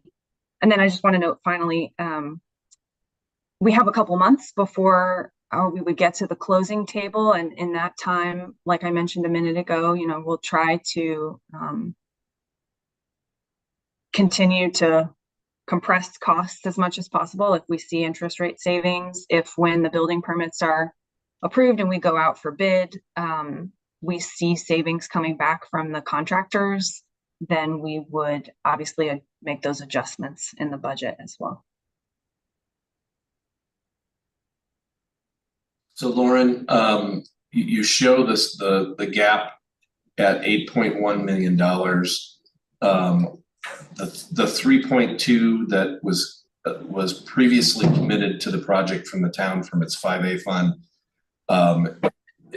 in theory is still committed to that.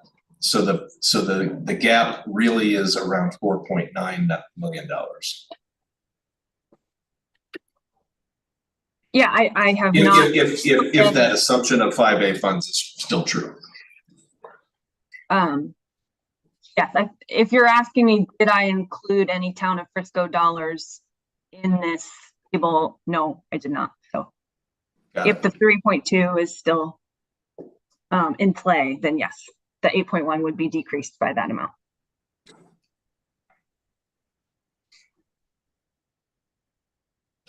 So we're not asking the council to make decisions tonight. Obviously, we have some discussions to have around that. And, on the legal side or the development agreement side, we still have to have discussions with NHP to make sure that we're both in agreement on terms when we bring that to you. But But it's probably important that we will, as staff, continue to talk about dollars going into the project. But we're gonna have to bring that subject back to you at some point very soon in closed session as well to discuss. But if you have any questions about what you've seen tonight, this is a great time to do it. We've got 20 minutes till 6:30, so.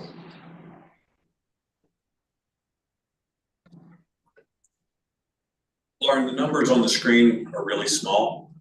Well, they're big numbers in really small print. Yeah, I figured that's what.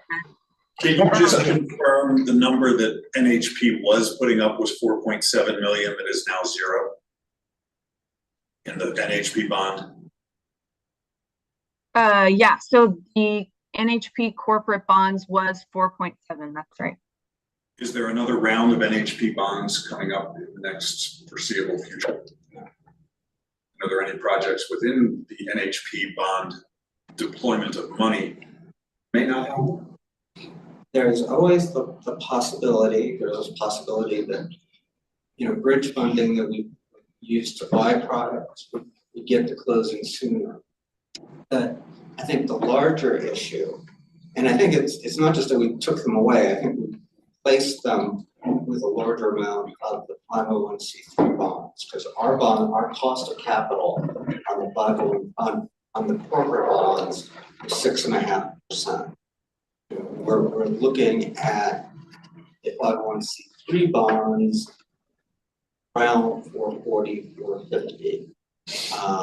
So we would have to actually decrease the amount of the 450 bonds to have the cash flow to pay the 650 bonds, which to us didn't really make a whole lot of sense, which is why we sort of chose to be more aggressive than, frankly, any source that we know of, which is underwriting close to a 1.0 interest only, based on what we're projecting the income to be 3 years from now.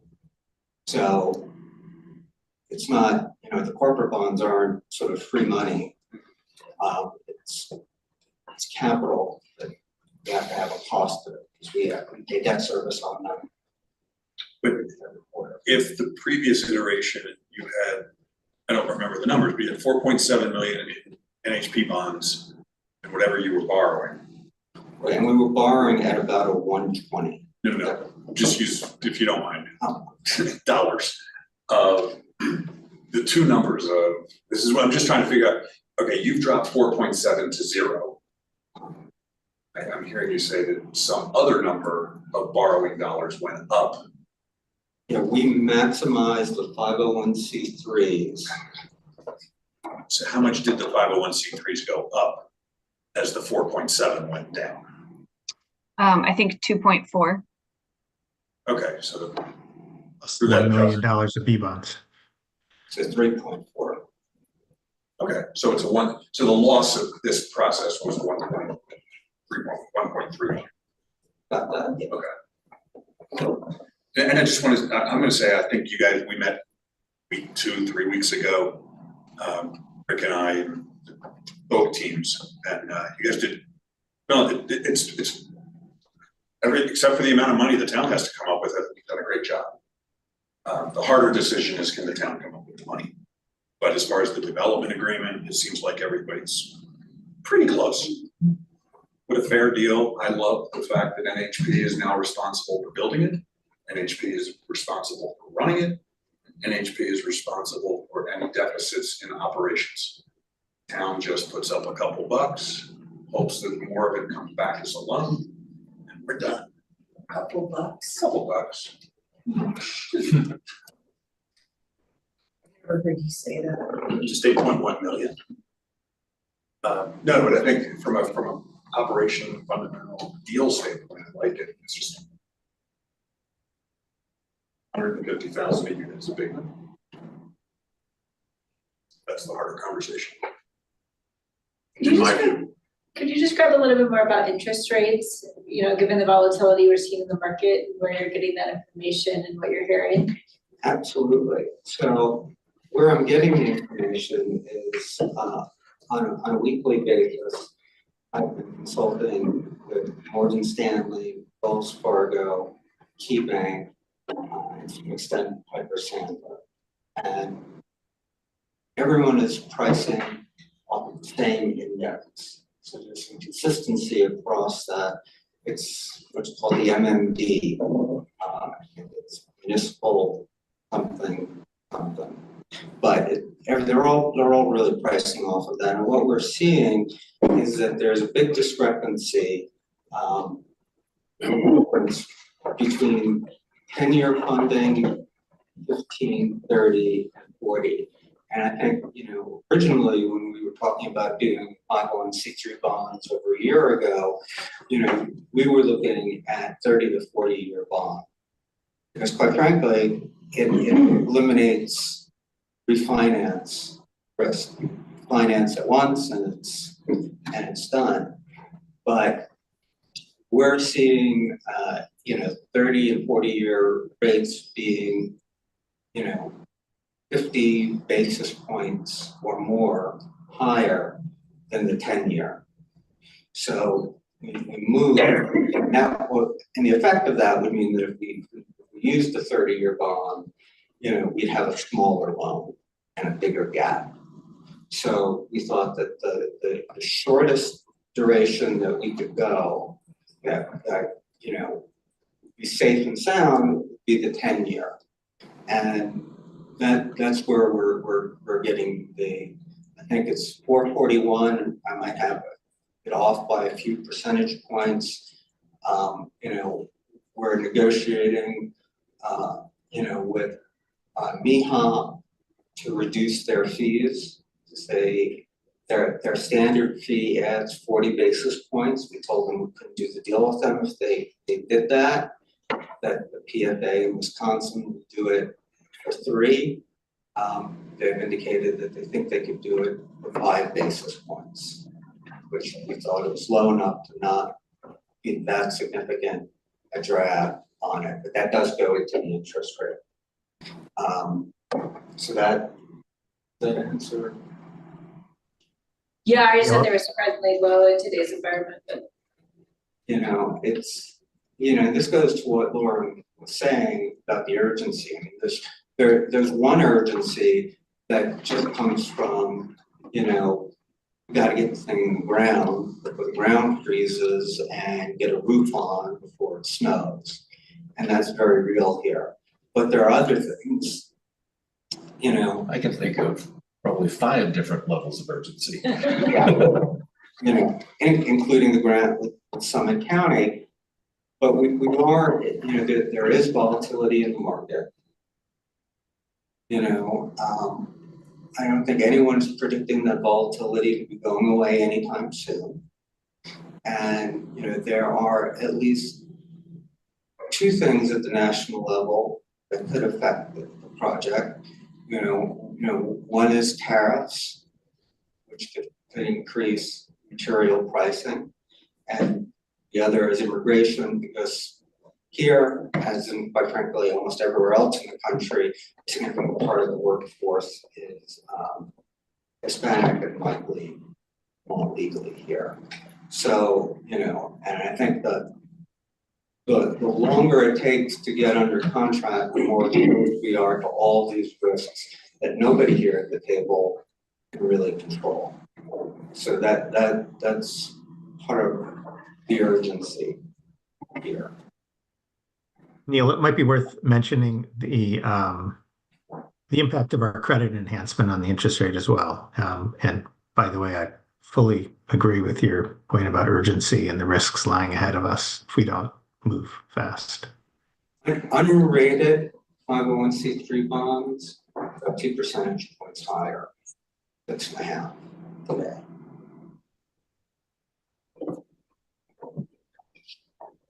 Like I said, we haven't done that on any deal today.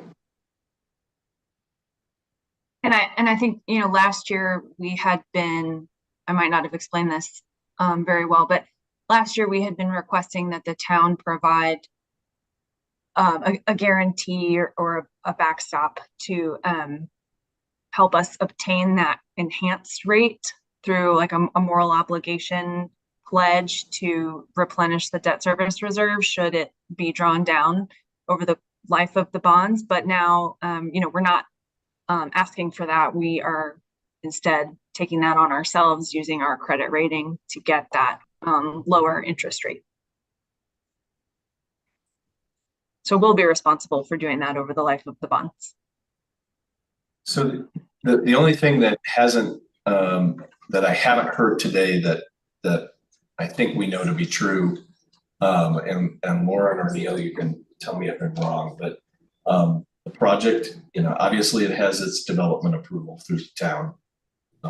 And we did all that. That all happened in 23 to 24. Design has happened. James updated me today that the comments back on the first submittal will be next Tuesday. But essentially it's very close to being ready to issue a building permit. So it's not as if anything else besides our conversation about getting a development agreement adopted, the lease in place, and then figuring out the money part of this. That's our current hurdle. Tom, if you don't mind, and Lauren and Neil, certainly welcome to your response. I did notice on your uses of funds breakdown where we had discussed that if the town contributes $3.2 million in the loan that Tom had referenced, that the delta was $4.9 million. And on the uses page, the developer fee and the reserves total about $4.3 million. So that is pretty close to filling the gap just with those two items. Yes, and were you planning on doing all this work pro bono as well? I'm just making a comment. It's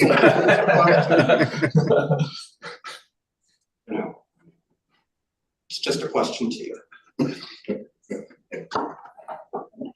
So anyway, again, there's nothing necessarily to react to tonight,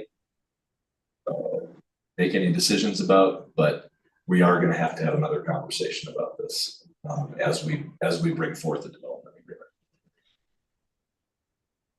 But one thing that I think we might have mentioned, to the extent that there are funds in the deal that don't get used, they can come back to the town. To the extent, Lauren will correct me, but I think there is in the neighborhood of $1 million in construction contingency. Not used, has to go somewhere. And at the end of the bond term, if there is excess in the first loss reserve, again, we'd have no problem with it coming back to the town. I don't think, you can, they're like savings on those things coming back. But, I do think that that is something we said we'd be willing to do and happy to do. Neil, before we conclude, I wonder if you could discuss value engineering and how that's been a part of the project to date and how maybe there's a potential for any more. Yes, I think we've been taking a value engineering approach from the get-go. I think, and just to give you one example, I think some of the earliest plans that we shared with you had semi-underground tuck under parking. And as we got, preliminary pricing on that, it was unfortunately about 2/3 of a full underground parking, so probably about $2 million. We came back to you and said, here this is, solution would be to do, on grade parking, but that means we probably can't do a daycare. And we said, fine, go forward. And that's an example. And what we did in the entire design process is, we had the construction contractor at the table. So that, as things put up, he was able to give general sense of price, and we were able to choose lower cost options from it. To some extent, we've been value engineering it, and I think we're at somewhere like $450 a square foot, which, is on the very low end of construction out here in Summit. What we can continue to do, as we go through pricing, is look at, is there anything else that we can make more efficient in the building, that would lower the price. And we'll continue to do that and involve you in that. But I do think we've tried to be economical, not cheap, because, we view the building through the lens of a long-term owner. We're not gonna sell it. Our plan isn't to rent it up and sell it and let the next owner worry about whether the shingles are gonna be done in 5 years. We look at this as something that we have to live with. So it's not the absolutely cheapest thing, but we do think it's pretty economical, without gold plating. But you can always get things better, you can always get things tighter. I think we'll continue to do that. And certainly any suggestions that come from your team and your building permit consultants. Look at them.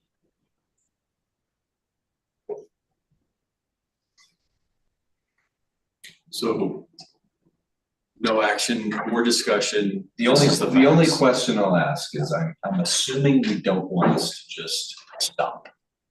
You want us to keep working on it. Is that a fair assumption? If we think the time, we're, again, and that list of urgency things, that timeline is.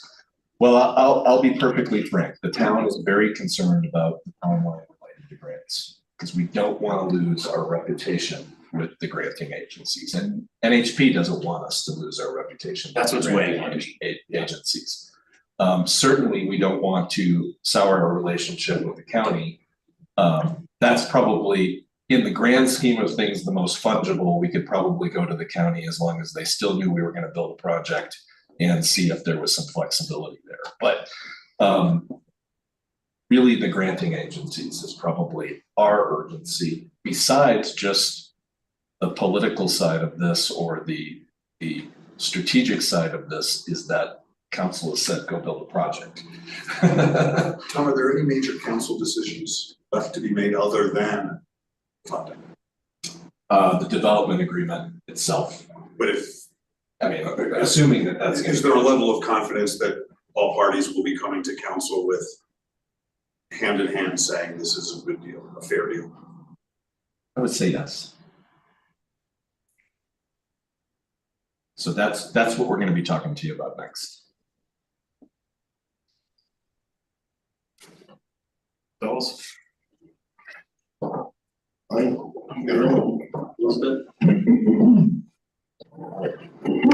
Thank you.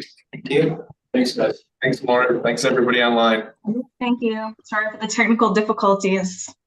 No worries. We got it all done on time. Great. Great. Thank you.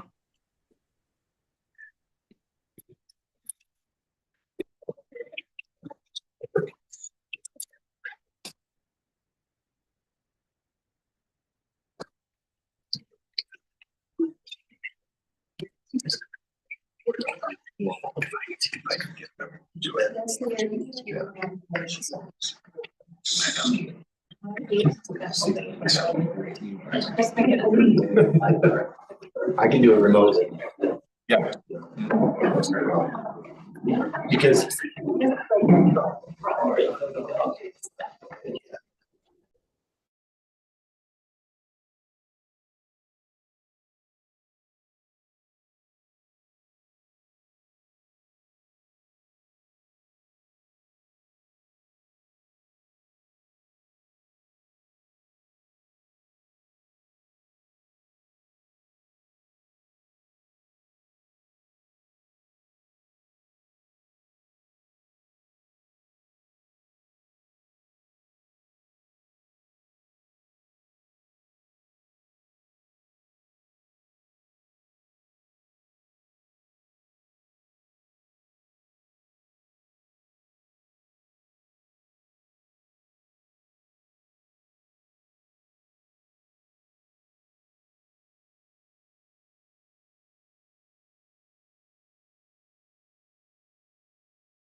there that if there's anything on there, maybe we should take off. Do a quick check. Can you hear us, Andy?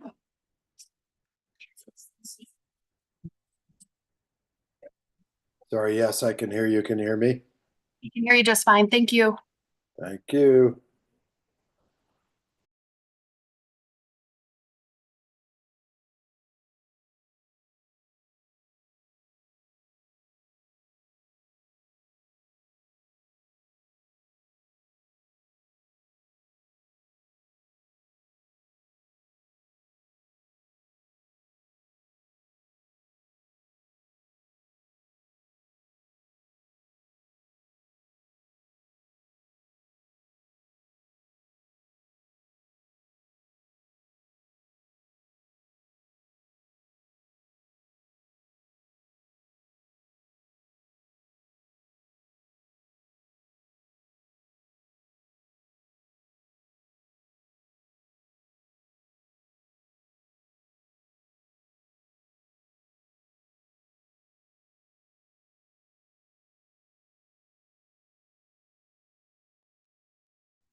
Stacy, can you hear me? Yes, Andy, I can hear you. Yeah, how do you want me to give you my top three? The mayor will ask you for it. He's gonna call on everyone individually and yeah, it'll flow. And we're gonna state it. Yeah, out in the public, yeah, on the record. Okay, Out in the open, I mean. all right, very good. Thanks, Andy.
Thank you, I appreciate that.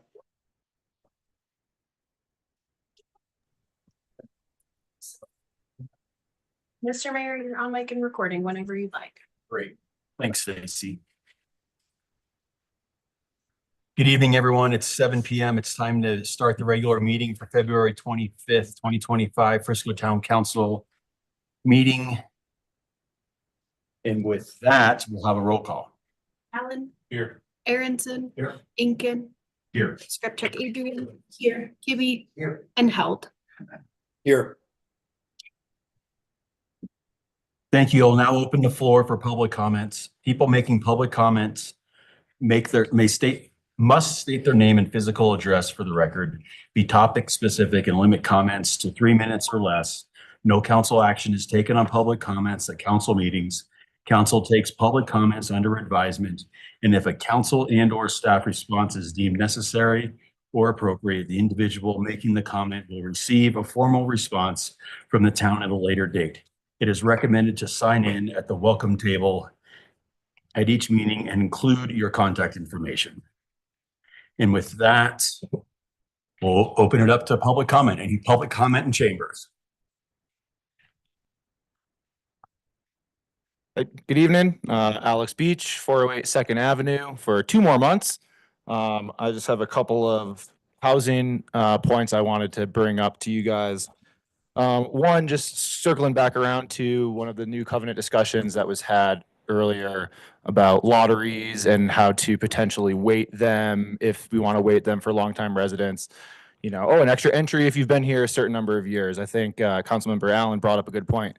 When there's 100-something people in the lottery, does that one extra entry do anything? And anecdotally, there was another lottery today, and surprise, I lost. There were 181 entries. I had 1 extra entry for longevity, and I got 113th and 175th. So damn good that extra entry really did me in that. So I just want to re-highlight that the lottery system is flawed, and we should be looking at something different. Also, the recent Granite Street rental lottery that just went up, that was open to all Summit County residents. And not just Frisco residents. I think we have very limited land in the town of Frisco and very limited housing funds. I know the town used our limited tax dollars and housing funds to build those units, and then we opened up those to every possible resident in Summit County when they should have been prioritized for Frisco residents specifically. There were 116 entries for those 11 units. It's just another instance in a long line of decisions by the town to not really support and give weight to our longtime residents and employees of our town. And then the other thing I wanted to bring up that has recently come to my attention, and I think it's probably just an oversight because I don't think there's a realistic reason to have it. With the Housing Helps program, the 1% transfer tax on real estate sales in the town, that tax usually goes to the town's affordable workforce housing fund. That transfer tax is not waived for a Housing Helps unit, which seems to be contrary to the point of that program, especially considering the council just raised the limit from 15 to 20% a couple weeks ago, which is awesome, to try to help people be able to pull units out of the market rate pool and get into a deed restricted unit. Most deed restricted units in town, a normal deed restricted unit purchase is not subject to that 1% transfer tax. So Housing Helps, which is pulling a unit out of the market rate into the deed restricted pool, is somehow still required to pay that 1% transfer tax, which is exceptionally high because it was a market rate unit. And so now you're paying 1% on $700,000, $800,000, $900,000 unit. It's kind of, disregarding the extra benefit that we just gave to the Housing Helps program. So I think that needs to be looked into to have that be an exemption for those taxes. Thank you. Great. Thank you, Alex. Any other public comment in chambers? Any online?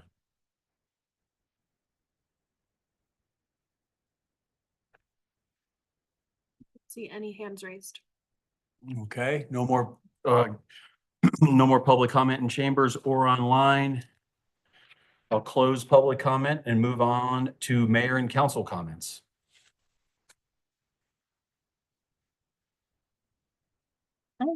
I have two cool things. I got to participate in two really cool events. One, I recently got to go to Denver to attend a Colorado Municipalities League workshop, and we did a tour of the Capitol. We got to meet local government advocacy teams. We got to hang out with lobbyists. We got to see our state senator, our representative senator, and Julie McCluskey, the House of Representatives, and participate in conversations about issues that affect us, challenges, and CML is a really great platform for advocating for municipal interests. And then the other thing I did was I attended the Know Your Rights event that was in Frisco a couple of weeks ago. And this was hosted by Mountain Dreamers. It invited the immigrant community to participate. And, you know, as they have rights under the Constitution and under Colorado laws, this was really a toolkit conversation to help families prepare for a possible intervention with ICE and different entities. It was really great to be a part of that community. Thanks. Dan? Nothing right now. Anyone else? Okay. No more mayor and council comments. We'll move on to staff updates. I've got a couple of things. First, Chris McGinnis, our Public Works Director, reminded us on Monday in our leadership meeting that we got 35 inches of snow last week. Great to play in, obviously, and a lot of people enjoyed themselves. And of course, our Adventure Park folks, both at the Tubing Hill Nordic Center and the Terrain Park, were killing it and very busy. But really proud of our Public Works crews for cleaning up.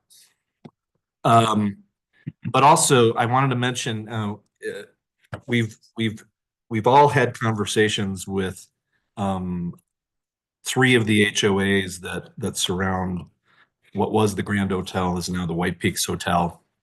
And we know we've had a lot of code enforcement work with them over the last year, but there's an issue that they've brought up that I wanted to get some direction from the council on briefly and make a suggestion on what we might do with it.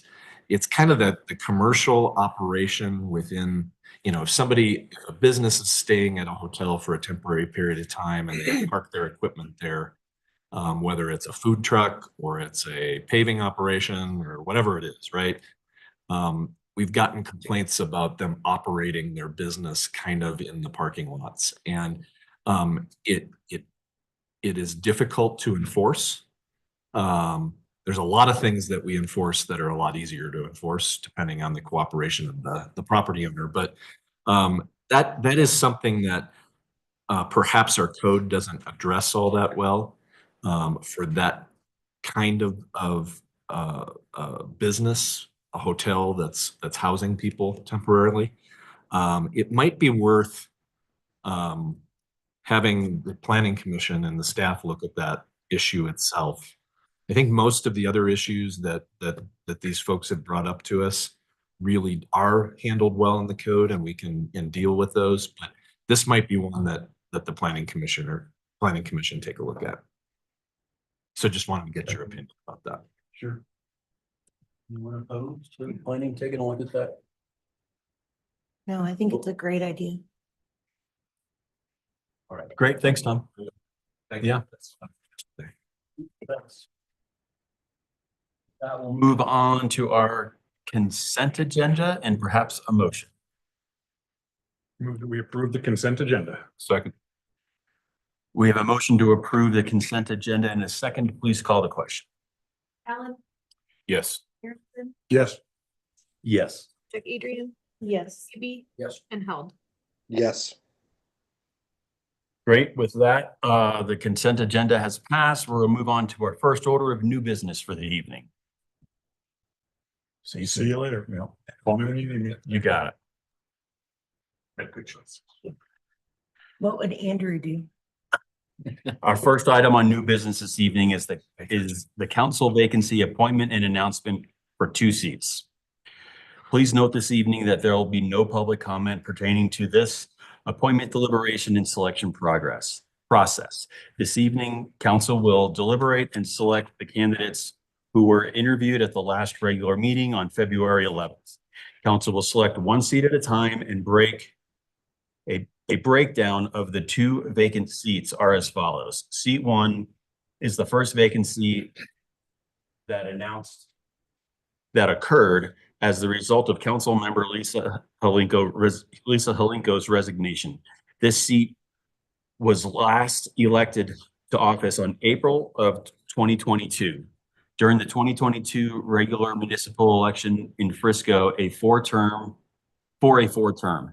The person appointed to this term will be filling in for less than half of the remaining term for the seat and will run for re-election in April of 2026 at the 2026 regular municipal election. Seat 2. This is a second vacancy that occurred as a result of council member Andrew Erickson's resignation. This seat was last elected into office in April of 2024 during the 2024 regular municipal election in Frisco for a 4-year term. Because the person appointed to this term will be filling in for more than half the remaining term for the seat, this person is required by Frisco Home Rule Charter to run for re-election at the next regular municipal election, happening in April of 2026 for a 2-year term. Then, barring any further unexpected circumstances, this seat will return to its usual schedule of election, appearing again on the ballot in April of 2028 at a regular municipal election, returning to its 4-year term schedule. We'll now move into deliberation for seat 1 only.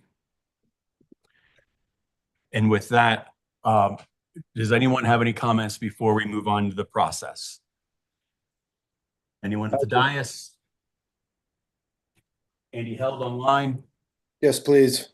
Go ahead. Yeah, thank you. Thanks, everybody. And thank you, everybody who came out and applied for this process. I really just wanted to say that,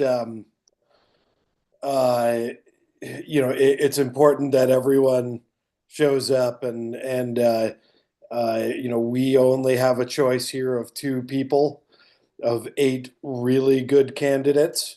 And I urge everyone to run during the next municipal election.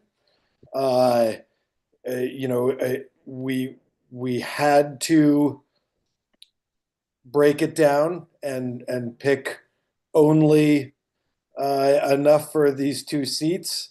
Everyone is a good candidate here. Nobody should take anything personally. Run again and let our constituency, pick the new electeds coming up. So I don't want anybody to get discouraged through this process, and I just appreciate that everyone that's come out for this appointment. Thank you. Great, thanks, Andy. So a little bit of housekeeping of how the process is going to move. As you can see on the screen, we have our council member names, and then we have the names of 3 candidates. So out of our 8 candidates, we're going to ask for each council member to put forward through a roll call vote their top 3, in no particular order, candidates for seat number 1. And with that, we can start that process, Stacey. Just because we do have 2 candidates with the same first name, if we could do last names, that would be super helpful for me. And if you need a reminder of that, let me know. Great clarity, thank you.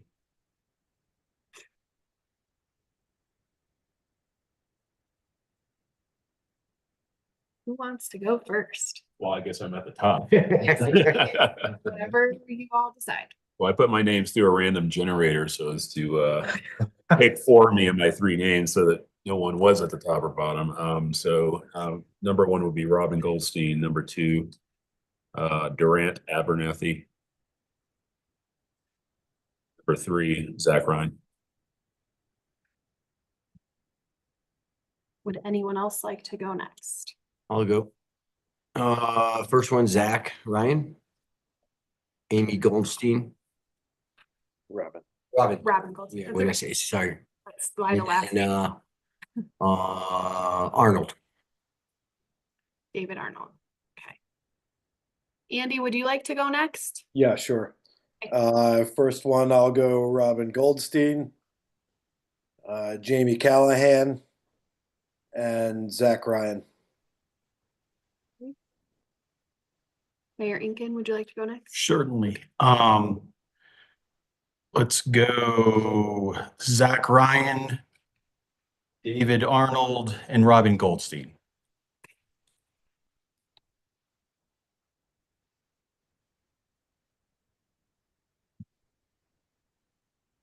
Oh, boy. Councilmember Chip Adrian, rounding us out. All right, Robin Goldstein, David Arnold, and Zach Ryan. That's where you all stand. Gotcha. So this is where we open it up for discussion amongst ourselves, gang. Andy, since you're online, do you have any comments you want to make about our candidates before we turn to the dais?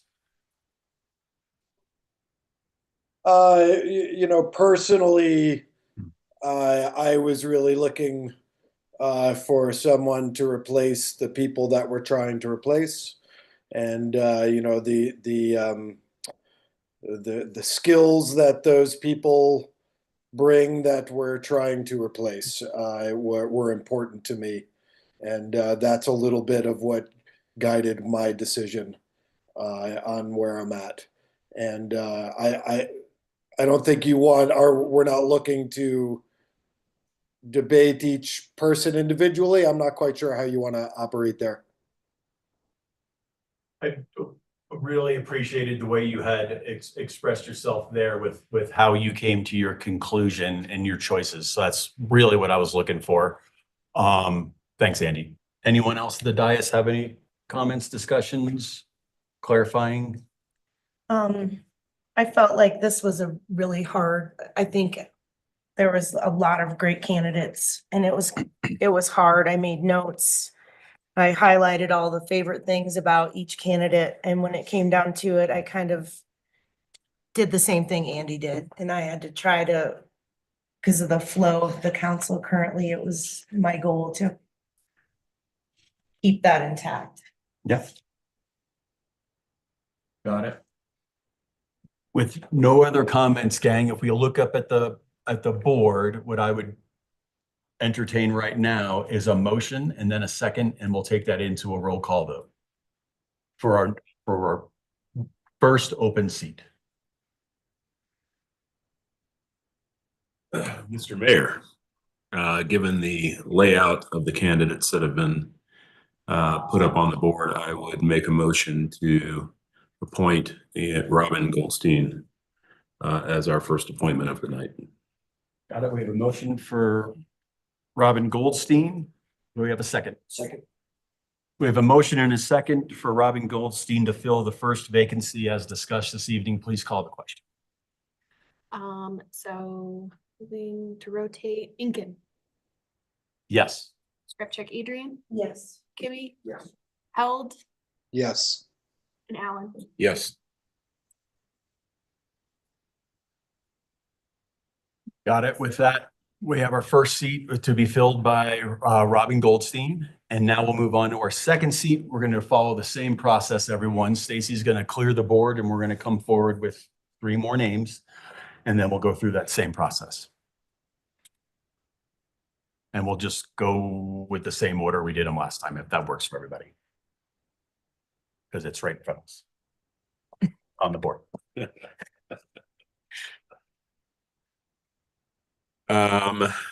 I will now, my 3 would be, without using the random generator, because I didn't pull it up, Durant Abernathy,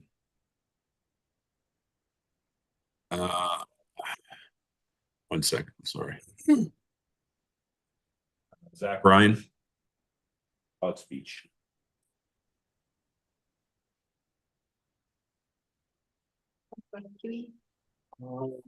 Let's go with the Zach Ryan. And Arnold, next one. And how about Jamie Callahan?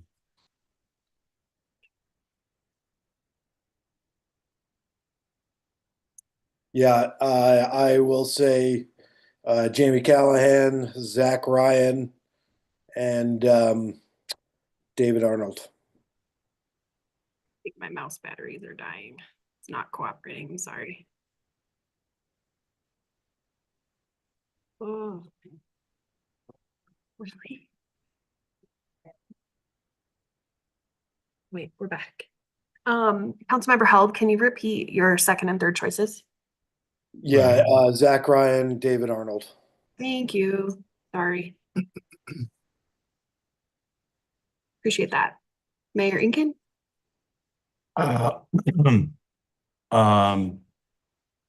Zach Ryan, David Arnold, and Jamie Callahan. Councilmember Skeptic Adrian? Zach Ryan. Okay. David Arnold. Alex Beach. Okay. That's what you're looking at for seat 2 so far. Thanks, Stacy. That's seat 1. Oh, yeah, that's. Uh, Jeez, I'm sorry. Nope. It started on the wrong Okay. side. Thank you. Councilmember Kibbe. There you are. Cool, thank you. With that, Andy, we'll do the same process. Do you have any comments you want to make or discussion? No, my comments would be the same thing, this being Andy Aronson's seat. I feel like I was trying to cover the the person that Andy has represented to us. And yeah, that's all. Thank you. Great, thanks. Anyone at the dais further discussion? Mr. Mayor, no discussion, one comment. I just want to back up what Council Member Held said earlier for all the people that might be watching or here in the room. And if your name is not selected tonight, I could tell during the original meeting we had when the candidates came before us. One thing I know is every person at that meeting had a deep respect and love of our town and our community, and that really showed through. And, the first time that I ran for council, I did not win.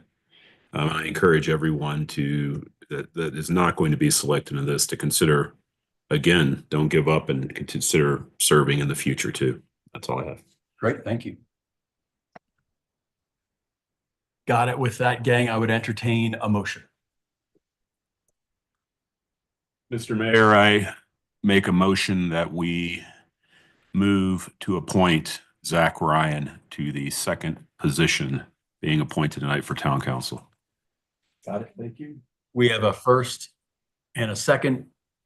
Second? Yep, Okay. from Elizabeth to appoint Mr. Ryan to our second council vacancy. Please call the question. Skeptic Adrian? Yes. Kibbe? Yes. Held? Yes. Allen? Yes. Oh, and Inkin. Sorry. Yes. My apologies. Got it. With that, we have a motion's been seconded and passed that Zach Ryan will be filling our second council vacancy. And just for clarity, Yeah, both please. of these motions were that the terms would begin at the March 11th meeting, I believe. Correct. Thank you for clarity. Just for clarity's sake from legal counsel, Thad, which is always appreciated, is that these appointments were made this evening. The terms will begin at swearing in of April 11th meeting. Pardon me, March. I'm getting on my 11th. March 11th meeting. And thank you everyone for your participation in the process. I do echo Martin's comments and Andy Held's that I did not win my first round of elections as well, and came around a few other times, and here we all are. So please don't be discouraged if it didn't go your way this time, and we'll have the election in a year, almost from the day of swearing in. So with that, we'll move on to our second order of business. Oh, please, yeah. Just, now that these are appointed, starting March 11th, we'll treat them as incumbents as we would in a normal election. And we'll start communicating with them. They can participate with us as much as they want over the next 2 weeks to get information or not, depending on their schedule, but we'll do our darn best to get them ready. And just, I know that Robin is here, and I don't know if Zach's online, but I'll be following up with you guys tomorrow. Cool. Now, with that, we'll move on to our second order of business this evening. Let me find it in here, and we can grab Councilmember Aronson. Oh, yeah, thanks. I think he's handy.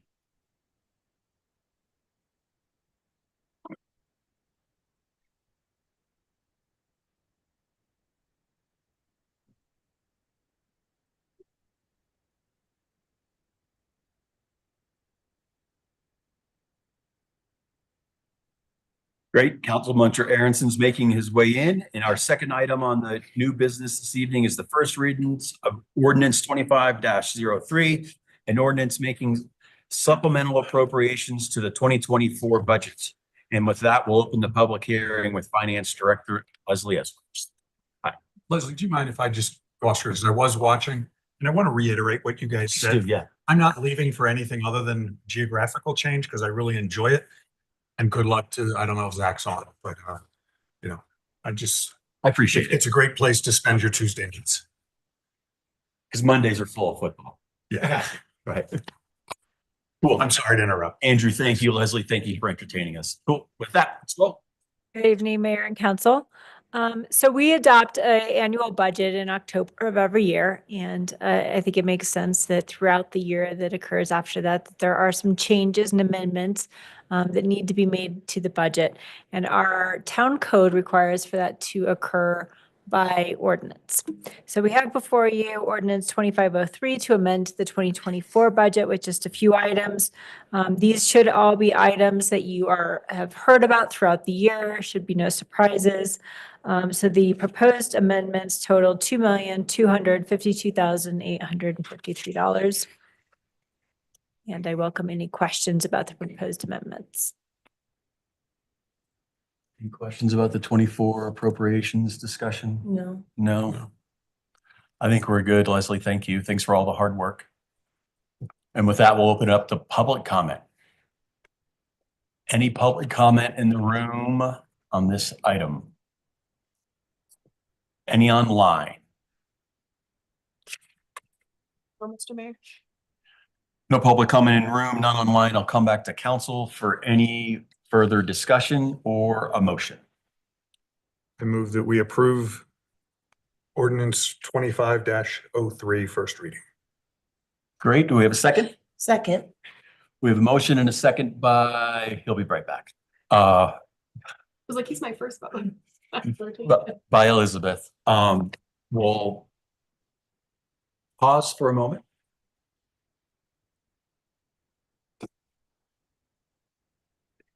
No, who let him off this?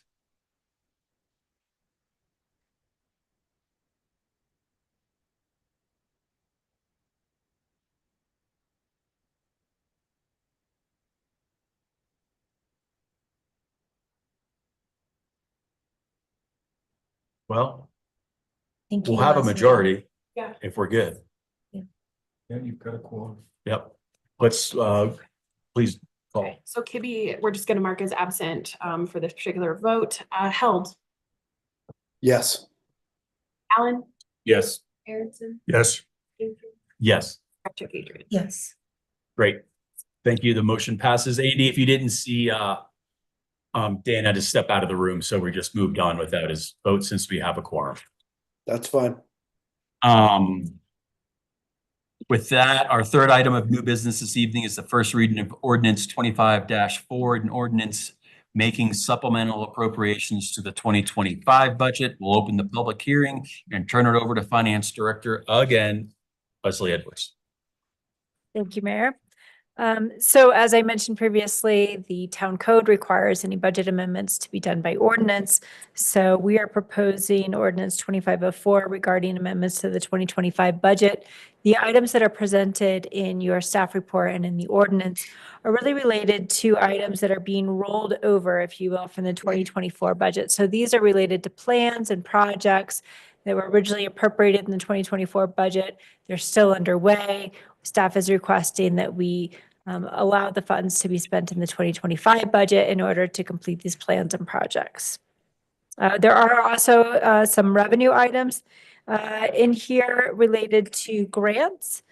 So the grants relate to the projects that are proposed, as well as one actual reduction in revenue, which is related to a reduction in bag fees. And that's mostly related to the fact that we have a very large retailer in town that has stopped giving out disposable bags, which is a good thing. It accomplishes our goal, but it does reduce our fee revenue. So we did want to recognize that in the reduction. We do also have a couple items in here related to bag fees and related to the Municipal Emergency Response Team, where we collect fees. They are really dedicated to a specific purpose. We haven't spent all of those fees, and so we're requesting to roll those fees over so that those can continue to be held for that specific purpose. The revenues included in this appropriation are an net increase to revenue of $40,490,000, as well as expenses or expenditures of $10,108,762. And with that, staff recommends that you adopt ordinance 2504. Great. Thanks, Leslie. Any questions for Leslie? That'll open it up to public comment. Any public comments on 25-4? Any online? No, Mr. Mayor, not seeing any. No public comments in chambers or online. We'll bring it back to council for any further discussion. We'll make a note that there are, from time to time, we do put in place fees for either health safety purposes, and it's intended to help change your behavior. And the bag fee is one of those. It's helped reduce our plastic bag use in town.